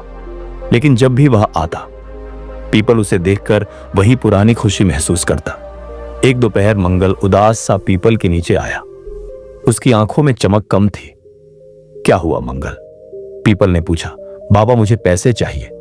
गांव के मेले में एक सुनहरा घड़ा देखा है, उसे खरीदकर मां को देना चाहता हूं। वह हमेशा कहती है कि हमारे पास अच्छा बर्तन नहीं है, मंगल ने कहा। पीपल ने प्यार से कहा, मेरे फल तोड़ ले मंगल, उन्हें बाजार में बेच दे। मंगल ने पीपल के पके फल इकट्ठे किए, उन्हें बेचा और मां के लिए घड़ा ले आया। उस रात मंगल की मां की मुस्कान देखकर पीपल को लगा कि उसके फल सार्थक हो गए। कुछ साल बाद मंगल फिर लौटा। अब वह जवान था, कंधे चौड़े और सपने बड़े। बाबा, पीपल, मुझे घर बनाना है, शादी के लिए लड़की देखी है, पर उसके बापू कहते हैं कि पहले घर बनाओ, उसने कहा। पीपल ने एक गहरी सांस ली और बोला, मेरी शाखाएं काट ले मंगल, घर बना, अपनी जिंदगी बसा। मंगल ने कुल्हाड़ी उठाई और पीपल की मजबूत शाखाएं काट डाली। लकड़ी से उसने एक छोटा सा मिट्टी का घर बनाया। छत पर पीपल की टहनियों का छप्पर डाला। शादी हुई, ढोल बजे और मंगल की दुल्हन ने घर में कदम रखा। पीपल अब पहले जितना घना नहीं रहा, पर मंगल की खुशी देखकर उसका दिल भर आया। समय ने फिर करवट ली। मंगल अब 2 बच्चों का बाप था। एक दिन वह थका हारा पीपल के पास आया। बाबा, गांव में रहकर कुछ नहीं बचेगा, शहर जाना चाहता हूं, नौकरी ढूंढनी है, बच्चों को पढ़ाना है, इसके लिए नाव चाहिए। पीपल ने देखा कि उसके पास अब सिर्फ तना बचा था। उसने कहा, मेरा तना ले ले मंगल, नाव बना और अपनी राह बना। मंगल ने आरी चलाई। पीपल का तना कटता गया और हर धक्के के साथ उसकी जड़ें कांपती रही। फिर भी वह चुप रहा। मंगल ने नाव बनाई, नदी में उतारी और शहर की ओर निकल गया। पीपल अब सिर्फ एक ठूंठ बनकर रह गया था। गांव के लोग उसे देखकर कहते, बेचारा पीपल, अब इसका क्या होगा? पर पीपल सोचता, मंगल तर जाए, बस यही मेरी तरक्की है। सालों बाद मंगल लौटा। उसके बाल सफेद हो चुके थे, कमर झुक गई थी और चेहरे पर झुर्रियां उभर आई थी। वह धीरे धीरे चलता हुआ ठूंठ के पास आया और बिना कुछ बोले बैठ गया। पीपल ने उसकी थकी आंखें देखी और पूछा, अब क्या चाहिए मंगल? मंगल ने धीमी आवाज में कहा, कुछ नहीं बाबा, सब कुछ छूट गया, बच्चे शहर में बस गए, बीवी चल बसी, मैं अकेला हूं, बस थक गया हूं। पीपल ने प्यार से कहा, आ मेरे पास बैठ जा मंगल, मेरे पास अब न फल है, न शाखाएं, न तना, पर मेरी जड़ें अभी भी मजबूत हैं, यहां सुस्ता ले। मंगल ठूंठ पर सिर टिकाकर बैठ गया। नदी की ठंडी हवा उसके चेहरे को छूने लगी। पहली बार उसे ऐसा सुकून मिला जो न मेले के घड़े में था, न घर की छत में, न शहर की नौकरी में। उस रात मंगल वहीं सो गया। पीपल ने अपनी जड़ों से उसे थामे रखा, जैसे कोई मां अपने बच्चे को गोद में लेती हो। सुबह गांव वाले आए तो देखा कि मंगल की सांसें थम चुकी थी, पर उसके चेहरे पर एक शांत मुस्कान थी। पीपल चुपचाप खड़ा रहा। उसने सब कुछ दे दिया था, अपने फल, अपनी शाखाएं, अपना तना, फिर भी उसे कोई शिकायत नहीं थी। यह कहानी एक पेड़ के उस निस्वार्थ प्रेम को दर्शाती है जो अपने दोस्त की हर जरूरत के लिए खुद को समर्पित कर देता है। मंगल की जिंदगी बदलती रही, उसकी मांगे बढ़ती रही और पीपल हर बार कुछ खोता गया, फिर भी उसका प्यार कभी कम नहीं हुआ। यह हमें जीवन का एक गहरा सबक देती है। सच्चा प्रेम वही है जो बिना शर्त देता है, और सच्चा सुकून वही है जो भौतिक चाहतों से परे मिलता है। पीपल का ठूंठ आज भी ककराई में खड़ा है, जैसे कह रहा हो, मैंने जो दिया वह मेरी उदारता थी, और जो पाया वह मंगल की आखिरी मुस्कान। हिमालय की गोद में बसा था चंद्रपुर, एक ऐसा राज्य जहां सूरज की किरणें सोने चांदी से जड़े महलों पर नृत्य करती थी। यहां का राजा वीरसेन शक्तिशाली और दयालु था, जिसके शासन में प्रजा सुखी थी। उसका पुत्र चंद्र विक्रम एक असाधारण युवा था। उसकी आंखों में चांद की चमक थी और उसका मन साहस और जिज्ञासा से भरा था, लेकिन उसके हृदय में एक अजीब सी तड़प थी। उसे लगता था कि यह शाही जीवन, महल, सेना और वैभव उसके लिए अधूरा है। वह सोचता, मैं कौन हूं? यह सब जो मैं देख रहा हूं, क्या यही मेरा सच है? एक दिन वह अपने दोस्तों के साथ शिकार के लिए जंगल गया। घने वन में घूमते हुए उसकी नजर एक स्वर्णिम मृग पर पड़ी। यह मृग कोई साधारण जानवर नहीं था। उसकी खाल सूर्य की तरह चमकती थी और उसकी आंखें नीले आकाश की तरह गहरी थी। जैसे ही चंद्रविक्रम ने उसका पीछा करने के लिए घोड़ा दौड़ाया, मृग एक झटके में ओझल हो गया। लेकिन उसकी एक झलक ने चंद्रविक्रम के मन में आग लगा दी। वह सोचने लगा, यह क्या था और मैं क्यों इसके पीछे भाग रहा हूं। उसी रात जब चंद्रविक्रम सोया, उसे एक सपना आया। स्वर्ण मृग उसके सामने खड़ा था। उसकी आंखों से प्रकाश निकल रहा था और उसने कहा, मुझे ढूंढो चंद्रविक्रम, मेरे पीछे आओ और तुम्हें अपने सवालों का जवाब मिलेगा। उसकी आवाज में एक ऐसी शक्ति थी कि चंद्रविक्रम की नींद टूट गई। सुबह होते ही उसने अपने पिता से कहा, पिताजी, मुझे उस मृग को ढूंढना है। मुझे लगता है वह मुझे मेरे सत्य तक ले जाएगा। वीरसेन ने उसे समझाया, बेटा, तुम राजकुमार हो, तुम्हारा भविष्य यहां है, इस राज्य में। जंगल में भटकने से क्या मिलेगा। लेकिन चंद्रविक्रम का हठ अडिग था। उसने कहा, पिताजी, अगर मैं नहीं गया तो यह बेचैनी मुझे जिंदा नहीं छोड़ेगी। अंततः वीरसेन ने उसे एक तलवार, एक घोड़ा और अपना आशीर्वाद देकर विदा किया। चंद्रविक्रम ने अपनी यात्रा शुरू की। कई दिनों तक वह जंगलों, पहाड़ों और नदियों को पार करता रहा। एक दिन वह एक ऐसे वन में पहुंचा जहां हवा में मादक सुगंध तैर रही थी। पेड़ों पर रंग बिरंगे फूल खिले थे और उनके बीच से मधुर संगीत की धुनें आ रही थी। जैसे ही वह आगे बढ़ा, एक सुनहरी झील के किनारे उसे अप्सराएं दिखी। उनकी सुंदरता ऐसी थी कि चांद भी शर्मा जाए। एक अप्सरा ने उसे बुलाया, आओ राजकुमार, यहां स्वर्ग है, यहां नाच है, गीत है और अनंत सुख है। अपनी खोज भूल जाओ और हमारे साथ रहो। चंद्रविक्रम का मन डगमगा गया। उसने देखा कि वहां सोने की थालियों में स्वादिष्ट भोजन सजा था। एक अप्सरा ने उसे एक सुनहरा प्याला दिया जिसमें अमृत जैसा रस था। उसने एक घूंट लिया और उसे लगा कि सारी थकान गायब हो गई। लेकिन तभी उसे स्वर्ण मृग की आंखें याद आईं।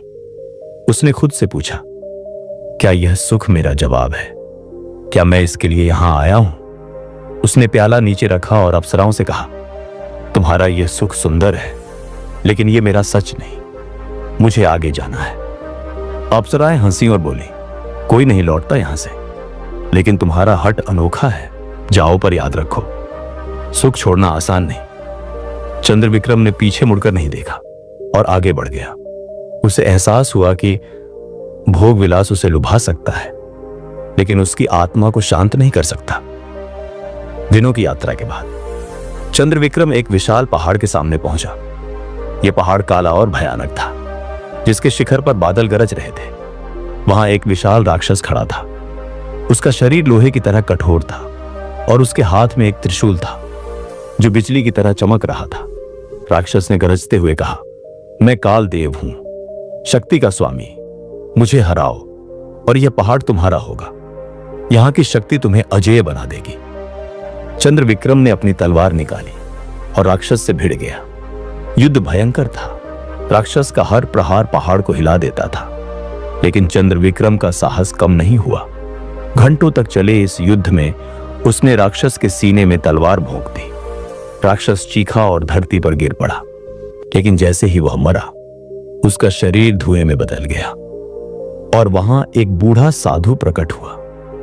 साधु ने कहा, तुमने शक्ति जीत ली चंद्रविक्रम, लेकिन क्या यह तुम्हारा जवाब है?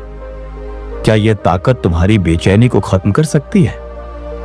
चंद्रविक्रम ने अपने हाथों को देखा जो खून और पसीने से सने थे। उसे गर्व हुआ, लेकिन साथ ही एक खालीपन भी महसूस हुआ। उसने साधु से कहा, नहीं, ये मेरा सच नहीं, मुझे आगे जाना है। साधु मुस्कुराया और गायब हो गया। चंद्रविक्रम ने पहाड़ को छोड़ दिया, ये समझते हुए कि शक्ति उसे विजेता बना सकती है, लेकिन संतुष्ट नहीं। चंद्रविक्रम की यात्रा जारी रही। एक दिन वह एक शांत नदी के किनारे पहुंचा। नदी का पानी इतना साफ था कि उसमें आकाश की परछाई दिखती थी। वहां एक वृद्ध आज ध्यान में लीन थे। उनके चेहरे पर अलौकिक शांति थी।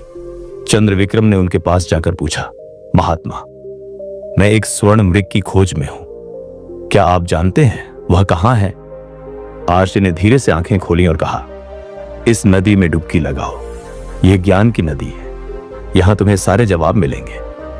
चंद्रविक्रम ने बिना सोचे नदी में छलांग लगा दी।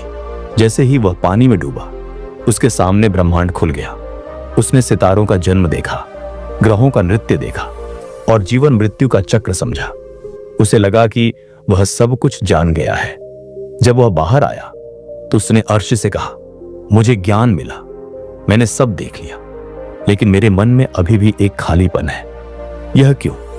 ऋषि ने गहरी सांस ली और बोले, ज्ञान एक खजाना है, लेकिन यह बोझ भी बन सकता है। तुमने बाहर का सच देखा, लेकिन अपने भीतर नहीं झांका।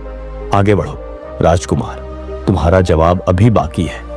चंद्रविक्रम ने आराशी को प्रणाम किया और आगे बढ़ गया। उसे समझ आया कि ज्ञान उसे बुद्धिमान बना सकता है, लेकिन उसकी आत्मा को शांत करने के लिए कुछ और चाहिए। कई दिनों तक चलने के बाद चंद्रविक्रम एक विशाल रेगिस्तान में पहुंचा। वहां सूरज आग बरसा रहा था और हवा में रेत के तूफान उड़ रहे थे। अचानक उसके सामने एक काला साया प्रकट हुआ। यह उसकी अपनी परछाई थी, लेकिन उसमें एक भयानक रूप था। उसकी आंखें लाल थीं और उसका चेहरा क्रोध से भरा था। परछाई ने कहा, मैं तुम्हारा भय हूं। चंद्रविक्रम, तुम मुझसे डरते हो, मुझे हराओ वरना मैं तुम्हें निगल लूंगा। चंद्रविक्रम ने तलवार उठाई, लेकिन हर बार जब वह वार करता, परछाई गायब हो जाती और फिर प्रकट होती।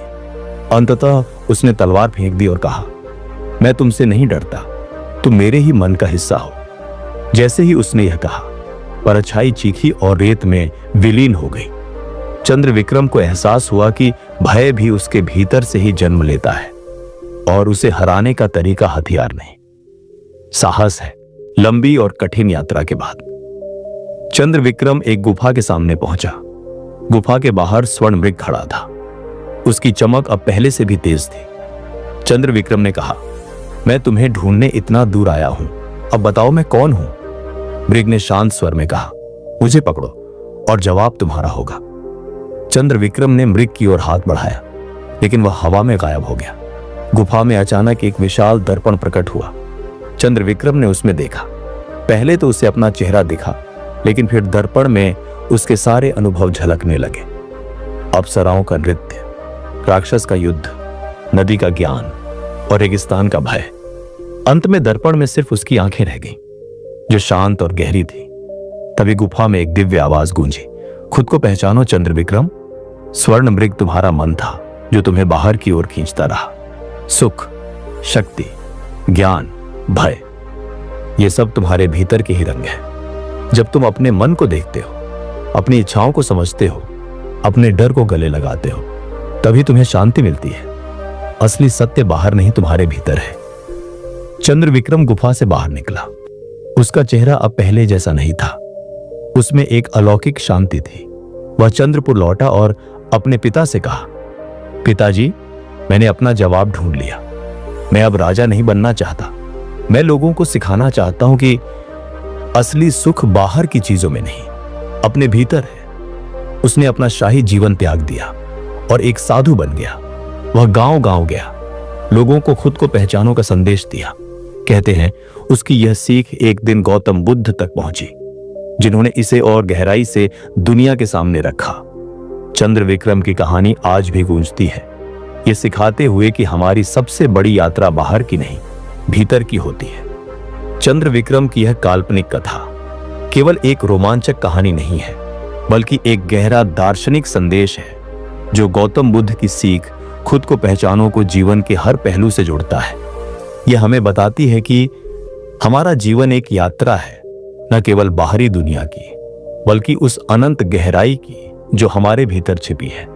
स्वर्ण मृग इस कहानी में एक प्रतीक है, हमारे मन का वह रूप जो हमें बाहर की चकाचौंध, सुख सुविधाओं, शक्ति और ज्ञान की ओर खींचता है। हम सोचते हैं कि इन चीजों को पा लेने से हमारी बेचैनी खत्म हो जाएगी, हमारा जीवन पूर्ण हो जाएगा। लेकिन चंद्रविक्रम की तरह हमें भी यह समझना होगा कि ये बाहरी चीजें हमें क्षणिक राहत दे सकती हैं, पर स्थायी शांति नहीं। इस कहानी के हर पड़ाव में एक सबक छिपा है। भोग विलास का जंगल हमें दिखाता है कि सुख और आनंद कितने लुभावने हो सकते हैं, लेकिन वे हमारे भीतर की गहराई को नहीं भर सकते। शक्ति का पहाड़ सिखाता है कि ताकत और विजय हमें गर्व का एहसास दे सकती है, पर यह गर्व भी खोखला रह जाता है अगर हम अपने उद्देश्य को नहीं समझते। ज्ञान की नदी हमें बताती है कि बुद्धि और समझ एक अनमोल खजाना है, लेकिन अगर वह केवल बाहर की दुनिया तक सीमित रहे तो वह भी अधूरी है। और भय का रेगिस्तान यह सिखाता है कि हमारे डर भी हमारे ही मन की उपज है। उन्हें हराने के लिए हथियार नहीं, आत्मविश्वास और स्वीकार्यता चाहिए। अंत में जब चंद्र विक्रम स्वर्ण मृग को पकड़ने की कोशिश करता है और दर्पण में खुद को देखता है, तो यह क्षण इस कहानी का चरम है। यह हमें बताता है कि हमारी सबसे बड़ी खोज वास्तव में हमारे भीतर की खोज है। स्वर्ण मृग कोई बाहरी लक्ष्य नहीं था, बल्कि चंद्र विक्रम का अपना मन था जो उसे इस यात्रा पर ले गया। दर्पण में उसे अपने अनुभवों का प्रतिबिंब दिखा, लेकिन सबसे महत्वपूर्ण रूप से उसकी अपनी आंखें जो शांत और गहरी थी। यह शांति ही वह जवाब था जिसे वह ढूंढ रहा था। यह संदेश स्पष्ट है, हमारा सत्य, हमारी शांति, हमारा असली स्वरूप बाहर की दुनिया में नहीं, बल्कि हमारे भीतर छिपा है। चंद्र विक्रम की वापसी और उसका साधु बनना यह दर्शाता है कि आत्मज्ञान का असली मूल्य तब है जब हम इसे दूसरों के साथ बांटते हैं। उसने अपने अनुभवों को एक संदेश में ढाला और लोगों को सिखाया कि जीवन की सच्ची सफलता महलों में, शक्ति में या ज्ञान के भंडार में नहीं, बल्कि अपने मन को समझने और उसे शांत करने में है। ये कहानी हमें प्रेरित करती है कि हम भी अपनी यात्रा शुरू करें, न बाहर की दुनिया में, बल्कि अपने भीतर। हम अपने सुख, दुख, भय और इच्छाओं को देखें, उन्हें समझें और उन्हें स्वीकार करें। खुद को पहचानो का यह संदेश गौतम बुद्ध की सीख का सार है और चंद्र विक्रम की कहानी इसे एक जीवंत रूप देती है। यह हमें याद दिलाती है कि जीवन का सबसे बड़ा रहस्य और सबसे रोमांचक साहसिक सफर हमारे अपने मन के भीतर छिपा है। जब हम अपने विचारों को जानते हैं, अपनी भावनाओं को समझते हैं और अपने डर को गले लगाते हैं, तभी हम उस शांति तक पहुंचते हैं जो हर बाहरी उपलब्धि से परे है। चंद्र विक्रम की तरह हमें भी यह समझना होगा कि हमारी असली मंजिल कोई स्वर्ण मृग नहीं, बल्कि वह दर्पण है जो हमें हमारा अपना प्रतिबिंब दिखाता है, हमारा सच्चा स्वरूप। और इस स्वरूप को पहचानना ही जीवन का सबसे बड़ा पुरस्कार है। स्वयं को जानने की यात्रा संसार की सबसे महान यात्रा है। जब तुम अपने भीतर के अंधकार को पहचान लोगे, तभी तुम प्रकाश की ओर बढ़ सकते हो। मनुष्य अक्सर अपने दुखों और परेशानियों का कारण बाहरी दुनिया में खोजता है, लेकिन बुद्ध कहते हैं कि हर पीड़ा की जड़ हमारे भीतर ही होती है।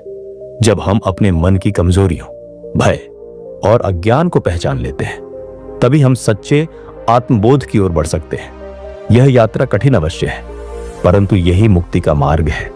जिसने स्वयं को पहचान लिया, उसने संसार को जीत लिया, क्योंकि असली युद्ध बाहर नहीं, भीतर होता है। अधिकांश लोग अपने जीवन की चुनौतियों से जूझते रहते हैं, लेकिन वे ये भूल जाते हैं कि सबसे बड़ा संघर्ष उनके अपने भीतर का होता है। लालच, क्रोध, ईर्ष्या और मोह से मुक्त होकर जब कोई स्वयं को जान लेता है, तब वह जीवन के सभी संकटों को सहजता से पार कर सकता है। तुम दूसरों को जीतने से पहले स्वयं को जीतो। स्वयं की पहचान ही सच्चा विजय मार्ग है। मनुष्य का स्वभाव है कि वह बाहरी संसार में सफलताओं और विजय की तलाश करता है, लेकिन बुद्ध कहते हैं कि सबसे बड़ी विजय आत्मविजय है। जब हम अपने विचारों, इच्छाओं और विकारों पर नियंत्रण पा लेते हैं, तभी हम सच्चे अर्थों में विजयी होते हैं। जिस प्रकार दीपक बिना तेल के जल नहीं सकता, उसी प्रकार आत्मा बिना आत्मज्ञान के मुक्त नहीं हो सकती। एक दीपक को जलने के लिए तेल की आवश्यकता होती है, वैसे ही आत्मा को प्रकाशमान करने के लिए आत्मज्ञान की जरूरत होती है। बिना आत्मबोध के मनुष्य भ्रम में भटकता रहता है और दुखों से घिरा रहता है। सत्य को जानने से पहले स्वयं को जानो, क्योंकि सत्य तुम्हारे भीतर ही है, बाहर नहीं।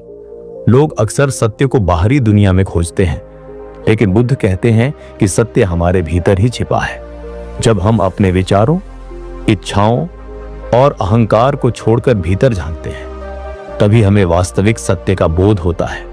जब तक तुम स्वयं को नहीं पहचानोगे, तब तक तुम अपने दुखों का कारण दूसरों में ढूंढते रहोगे। आत्मज्ञान ही मुक्ति का द्वार है। मनुष्य हमेशा अपने दुखों के लिए किसी और को दोषी ठहराता है, समाज, परिस्थितियां या भाग्य। लेकिन जब हम भीतर झांकते हैं तो पाते हैं कि हमारे दुखों का असली कारण हमारी अपनी अज्ञानता और मोह है। आत्मज्ञान प्राप्त कर लेने से हम इस चक्र से मुक्त हो सकते हैं। तुम कौन हो यह संसार नहीं बताएगा, बल्कि तुम्हारा ध्यान, तुम्हारी साधना और तुम्हारा आत्मनिरीक्षण इसे प्रकट करेगा। लोग हमें तरह तरह के नामों, उपाधियों और पहचान से बांध देते हैं, लेकिन हमारी वास्तविक पहचान केवल ध्यान और आत्मचिंतन से प्रकट होती है। जब हम संसार की अपेक्षाओं को छोड़कर स्वयं को भीतर से जानने लगते हैं, तब हमें अपनी असली पहचान का बोध होता है। अपने भीतर झांको, अपने मन को परखो और जो भी अज्ञान है उसे हटाओ। यही मोक्ष की प्रथम सीढ़ी है। जब तक हमारा मन अज्ञान से भरा रहता है, तब तक हम दुख और मोह के बंधन में जकड़े रहते हैं। बुद्ध कहते हैं कि हमें अपने मन को एक दर्पण की तरह साफ करना चाहिए, जिससे हम अपनी सच्ची प्रकृति को देख सकें। आत्मनिरीक्षण और ध्यान से हम अपनी कमजोरियों को पहचान कर उनसे मुक्त हो सकते हैं। स्वयं से भागो मत, स्वयं को जानो, क्योंकि जब तक तुम अपने असली स्वरूप को नहीं पहचानोगे, तब तक हर संबंध, हर उपलब्धि अधूरी लगेगी। मनुष्य अक्सर जीवन की समस्याओं से भागने की कोशिश करता है, लेकिन बुद्ध कहते हैं कि समाधान बाहर नहीं, भीतर है। जब तक हम अपने भीतर के डर, असुरक्षा और अज्ञान से नहीं जूझेंगे, तब तक हमें कोई भी उपलब्धि पूर्ण नहीं लगेगी। खुद को पहचानना एक सतत यात्रा है, जो बाहर नहीं, भीतर की गहराइयों में ले जाती है। इसी यात्रा में सच्चा सुख और शांति छिपी है। आत्मबोध कोई एक बार प्राप्त होने वाली चीज नहीं, बल्कि यह एक सतत प्रक्रिया है। जब हम अपने भीतर की गहराइयों में उतरते हैं, तो हमें सच्चे सुख और शांति का अनुभव होता है। बुद्ध हमें यह संदेश देते हैं कि आत्मज्ञान की यह यात्रा ही जीवन का सबसे महत्वपूर्ण लक्ष्य है। दूसरा अध्याय सुदूर अतीत की बात है, जब धरती पर विशाल साम्राज्यों का विस्तार था, जब सभ्यताओं की नींव धर्म, नीति और पराक्रम पर टिकी थी। उत्तर दिशा में स्थित हिमालय की बर्फीली चोटियों के साये में श्रावस्ती नामक एक समृद्ध राज्य स्थित था। यह राज्य न केवल अपनी भव्यता के लिए प्रसिद्ध था, बल्कि यह ज्ञान, साधना और आध्यात्मिक उन्नति का भी केंद्र था। इस राज्य पर महाराज वसुदेव का शासन था, जो अपनी प्रजा के लिए न्यायप्रिय, दयालु और पराक्रमी राजा माने जाते थे। उनके राज्य में सुख समृद्धि की कोई कमी नहीं थी। विशाल राजप्रासाद, सुवर्ण मंडित मंदिर, कला और विद्या की चतुर्दिक प्रवाह, सब कुछ इस राज्य को स्वर्ग तुल्य बनाते थे।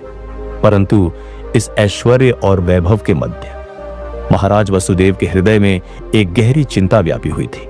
यह चिंता उनके इकलौते पुत्र युवराज अर्जुन से संबंधित थी। अर्जुन केवल बाह्य सौंदर्य और वीरता में ही नहीं, अपितु बुद्धिमत्ता और विनम्रता में भी अद्वितीय थे। वे शस्त्र विद्या में निपुण थे, वेदों का ज्ञान रखते थे और कूटनीति में भी दक्ष थे। फिर भी उनके मन में एक अजीब सा असंतोष था, एक अनकहा प्रश्न जो उन्हें सदैव विचलित करता रहता था। युवराज अर्जुन का जीवन जितना वैभवशाली था, उतना ही उनके भीतर अस्थिरता का ज्वार उठ रहा था। महल के सुंदर उपवनों में टहलते हुए वे आकाश की ओर देखते और विचारों में खो जाते। राजसभा में रहते हुए भी उनका मन कहीं और विचरता रहता। वे उत्सवों में भाग लेते, परंतु उनके मुख पर वह आनंद नहीं झलकता था जो होना चाहिए था। उनके मन में एक ही प्रश्न बार बार उठता, मैं कौन हूं? यह जीवन क्यों है? क्या राज्य सत्ता और ऐश्वर्य ही मेरे जीवन का अंतिम लक्ष्य है, या इसके परे भी कोई सत्य है? राजमहल के भव्य कक्षों में वे अकेले बैठकर दर्पण में अपने प्रतिबिंब को देखते और सोचते कि क्या वे वास्तव में वही हैं जो संसार उन्हें मानता है, या फिर उनके भीतर कोई और गूढ़ सत्य छिपा हुआ है। यह असंतोष धीरे धीरे उनकी आत्मा को जला रहा था। वे नींद में भी विचलित रहते और कभी कभी रात को महल की छत पर जाकर सितारों की ओर ताकते रहते, मानो वे उनसे उत्तर खोज रहे हों। एक दिन जब अर्जुन महल के उपवन में गहरे ध्यान में बैठे थे, अचानक एक विचित्र घटना घटी। एक अज्ञात सन्यासी महल के द्वार पर उपस्थित हुआ। वस्त्र साधारण थे, परंतु उसकी आंखों में एक अद्भुत तेज था। उसकी वाणी में एक अनोखी शांति थी। उसने द्वारपालों से कहा, मुझे युवराज अर्जुन से मिलना है। मेरा संदेश उनके लिए अत्यंत महत्वपूर्ण है। पहले तो द्वारपालों ने उसे टालने का प्रयास किया, परंतु जब उसकी वाणी की गंभीरता देखी तो उन्होंने अर्जुन को सूचित किया। अर्जुन को जैसे ही यह समाचार मिला, वे तुरंत उस सन्यासी से मिलने गए। सन्यासी ने अर्जुन को देखते ही कहा, युवराज, तुम्हारा प्रश्न तुम्हें भीतर ही भीतर जला रहा है, परंतु सत्य कहीं बाहर नहीं, तुम्हारे भीतर ही छिपा है। जो व्यक्ति स्वयं को पहचान लेता है वही संसार का वास्तविक स्वामी बनता है। तुम राजकुमार हो, लेकिन तुम्हारी आत्मा उससे कहीं अधिक है। स्वयं को जानो और तुम्हें तुम्हारे सभी उत्तर मिल जाएंगे। अर्जुन स्तब्ध रह गए। यह व्यक्ति कौन था और यह कैसे जानता था कि उनके मन में यही प्रश्न चल रहा था? इससे पहले कि वे कुछ पूछते, सन्यासी मुस्कुराए और बोले, यदि तुम सत्य की खोज में आगे बढ़ना चाहते हो तो तुम्हें एक महान व्यक्ति से मिलना होगा। वे अभी श्रावस्ती आए हुए हैं। वे हैं सिद्धार्थ गौतम बुद्ध। उनसे मिलो और तुम्हें तुम्हारे प्रश्नों का उत्तर अवश्य मिलेगा। ये कहते ही सन्यासी अदृश्य हो गया। अर्जुन ने इधर उधर देखा, लेकिन वह कहीं नहीं था। यह क्या कोई स्वप्न था, कोई दिव्य संकेत? परंतु अर्जुन के मन में अब कोई संदेह नहीं था। वे समझ चुके थे कि अब उन्हें क्या करना है। अर्जुन तुरंत राजमहल छोड़कर भगवान बुद्ध के प्रवचन स्थल पर पहुंचे। वहां उन्होंने देखा कि बुद्ध शांत मुद्रा में बैठे थे। उनके चारों ओर शिष्य बैठे थे और उनकी वाणी में गूढ़ ज्ञान की वर्षा हो रही थी। अर्जुन ने आगे बढ़कर बुद्ध को प्रणाम किया और अपनी व्यथा उनके सामने रखी। बुद्ध ने उन्हें गहराई से देखा और कहा, युवराज, जब तक तुम स्वयं को नहीं पहचानोगे तब तक तुम्हारा असंतोष दूर नहीं होगा। मनुष्य बाहर की दुनिया को समझने में जीवन बिता देता है, लेकिन अपने भीतर झांकने का साहस नहीं करता। सत्य को जानने के लिए तुम्हें स्वयं को जानना होगा। अर्जुन ने जिज्ञासा से पूछा, परंतु मैं स्वयं को कैसे पहचान सकता हूं? इस मोह और अज्ञान से कैसे मुक्त हो सकता हूं? बुद्ध ने मुस्कुराकर कहा, एक नदी का जल बहता रहता है। वह स्वयं को कभी बांधता नहीं। जब तक वह सोचती है कि वह केवल जल की एक धारा है, तब तक वह अपने वास्तविक स्वरूप को नहीं समझती। लेकिन जब वह महासागर से मिलती है, तब उसे आभास होता है कि वह सदा से असीम थी। उसी प्रकार जब तुम स्वयं को पहचान लोगे, तब तुम्हें झात होगा कि तुम केवल यह शरीर नहीं, बल्कि असीम चेतना हो। अर्जुन ने बुद्ध के मार्गदर्शन में ध्यान साधना की और अंततः आत्मज्ञान प्राप्त किया। उन्होंने अनुभव किया कि यह संसार केवल एक छाया है और सच्चा आनंद केवल आत्मबोध में ही संभव है। वे श्रावस्ती लौटे, परंतु अब वे वही अर्जुन नहीं थे। उन्होंने राज सिंहासन त्याग दिया और राज्य को धर्म और नीति पर आधारित शासन प्रणाली में परिवर्तित किया। उनका जीवन एक प्रेरणा बन गया और उनका राज्य एक आध्यात्मिक केंद्र। गौतम बुद्ध की यह शिक्षा, खुद को पहचानो, न केवल अर्जुन के जीवन को बदल गई, बल्कि पूरे राज्य को सत्य और शांति के मार्ग पर ले गई। अर्जुन ने सिद्ध कर दिया कि सच्चा शासक वही होता है जो पहले स्वयं को पहचानता है और फिर संसार का कल्याण करता है। उनके आत्मज्ञान ने न केवल उनके हृदय को प्रकाशित किया, बल्कि उनके राज्य को भी एक नए युग में प्रवेश कराया, जहां नीतिपूर्ण शासन, करुणा और धर्म की स्थापना हुई। श्रावस्ती अब केवल एक समृद्ध राज्य नहीं रहा, बल्कि एक आध्यात्मिक केंद्र बन गया, जहां दूर दूर से जिज्ञासु सत्य की खोज में आते थे। अर्जुन ने राज्य की नीतियों को बदला, करुणा और समानता पर आधारित न्याय व्यवस्था स्थापित की और अपने जीवन को एक उदाहरण के रूप में प्रस्तुत किया। उन्होंने केवल बाहरी युद्धों में विजय प्राप्त करने की बजाय अपने भीतर के अज्ञान और मोह को पराजित किया, जो किसी भी बाहरी युद्ध से अधिक कठिन था। अर्जुन के इस आत्म परिवर्तन से प्रजा भी प्रेरित हुई। लोग अब अपने भीतर झांकने लगे, सत्य की खोज करने लगे और आत्मबोध की राह पर अग्रसर हुए। धीरे धीरे श्रावस्ती एक ऐसे राज्य में परिवर्तित हो गया जहां धन वैभव से अधिक ज्ञान और शांति को महत्व दिया जाने लगा। यह कथा हमें सिखाती है कि जीवन की सबसे महत्वपूर्ण यात्रा बाहरी संसार की नहीं, बल्कि स्वयं के भीतर की होती है। जब तक हम स्वयं को नहीं पहचानते, तब तक कोई भी उपलब्धि हमें संपूर्ण संतोष नहीं दे सकती। संसार में कितने ही भौतिक सुख हों, लेकिन यदि मनुष्य अपने वास्तविक स्वरूप को नहीं समझता, तो वह सदा असंतुष्ट ही रहेगा। अर्जुन की इस यात्रा से यह भी स्पष्ट होता है कि आत्मबोध केवल सन्यासियों या साधकों के लिए नहीं, बल्कि हर मनुष्य के लिए आवश्यक है, चाहे वह एक राजा हो, एक योद्धा हो या कोई सामान्य व्यक्ति। आत्मबोध से ही सच्ची स्वतंत्रता मिलती है, क्योंकि जब व्यक्ति स्वयं को पहचान लेता है, तब कोई भय, मोह या दुख उसे विचलित नहीं कर सकता।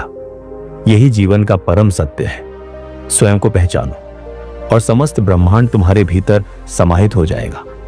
जब आत्मा का दीपक प्रज्वलित होता है, तब अज्ञान का अंधकार मिट जाता है और मनुष्य सत्य, प्रेम और आनंद के महासागर में विलीन हो जाता है। दोस्तों, आज हमने खुद को पहचानने की एक झलक पाई, लेकिन याद रखें, आत्म खोज कोई एक दिन का सफर नहीं है।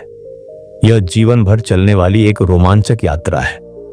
जब तक हम स्वयं को पूरी तरह नहीं पहचान लेते, तब तक हमारे सवाल खत्म नहीं होंगे, हमारी जिज्ञासाएं शांत नहीं होंगी और हमें असली शांति का अनुभव नहीं होगा। अगर आपको यह वीडियो पसंद आया हो, अगर इस यात्रा ने आपके मन में कोई नया सवाल जगाया हो, कोई नई रोशनी जलाई हो, तो यह सिर्फ शुरुआत है।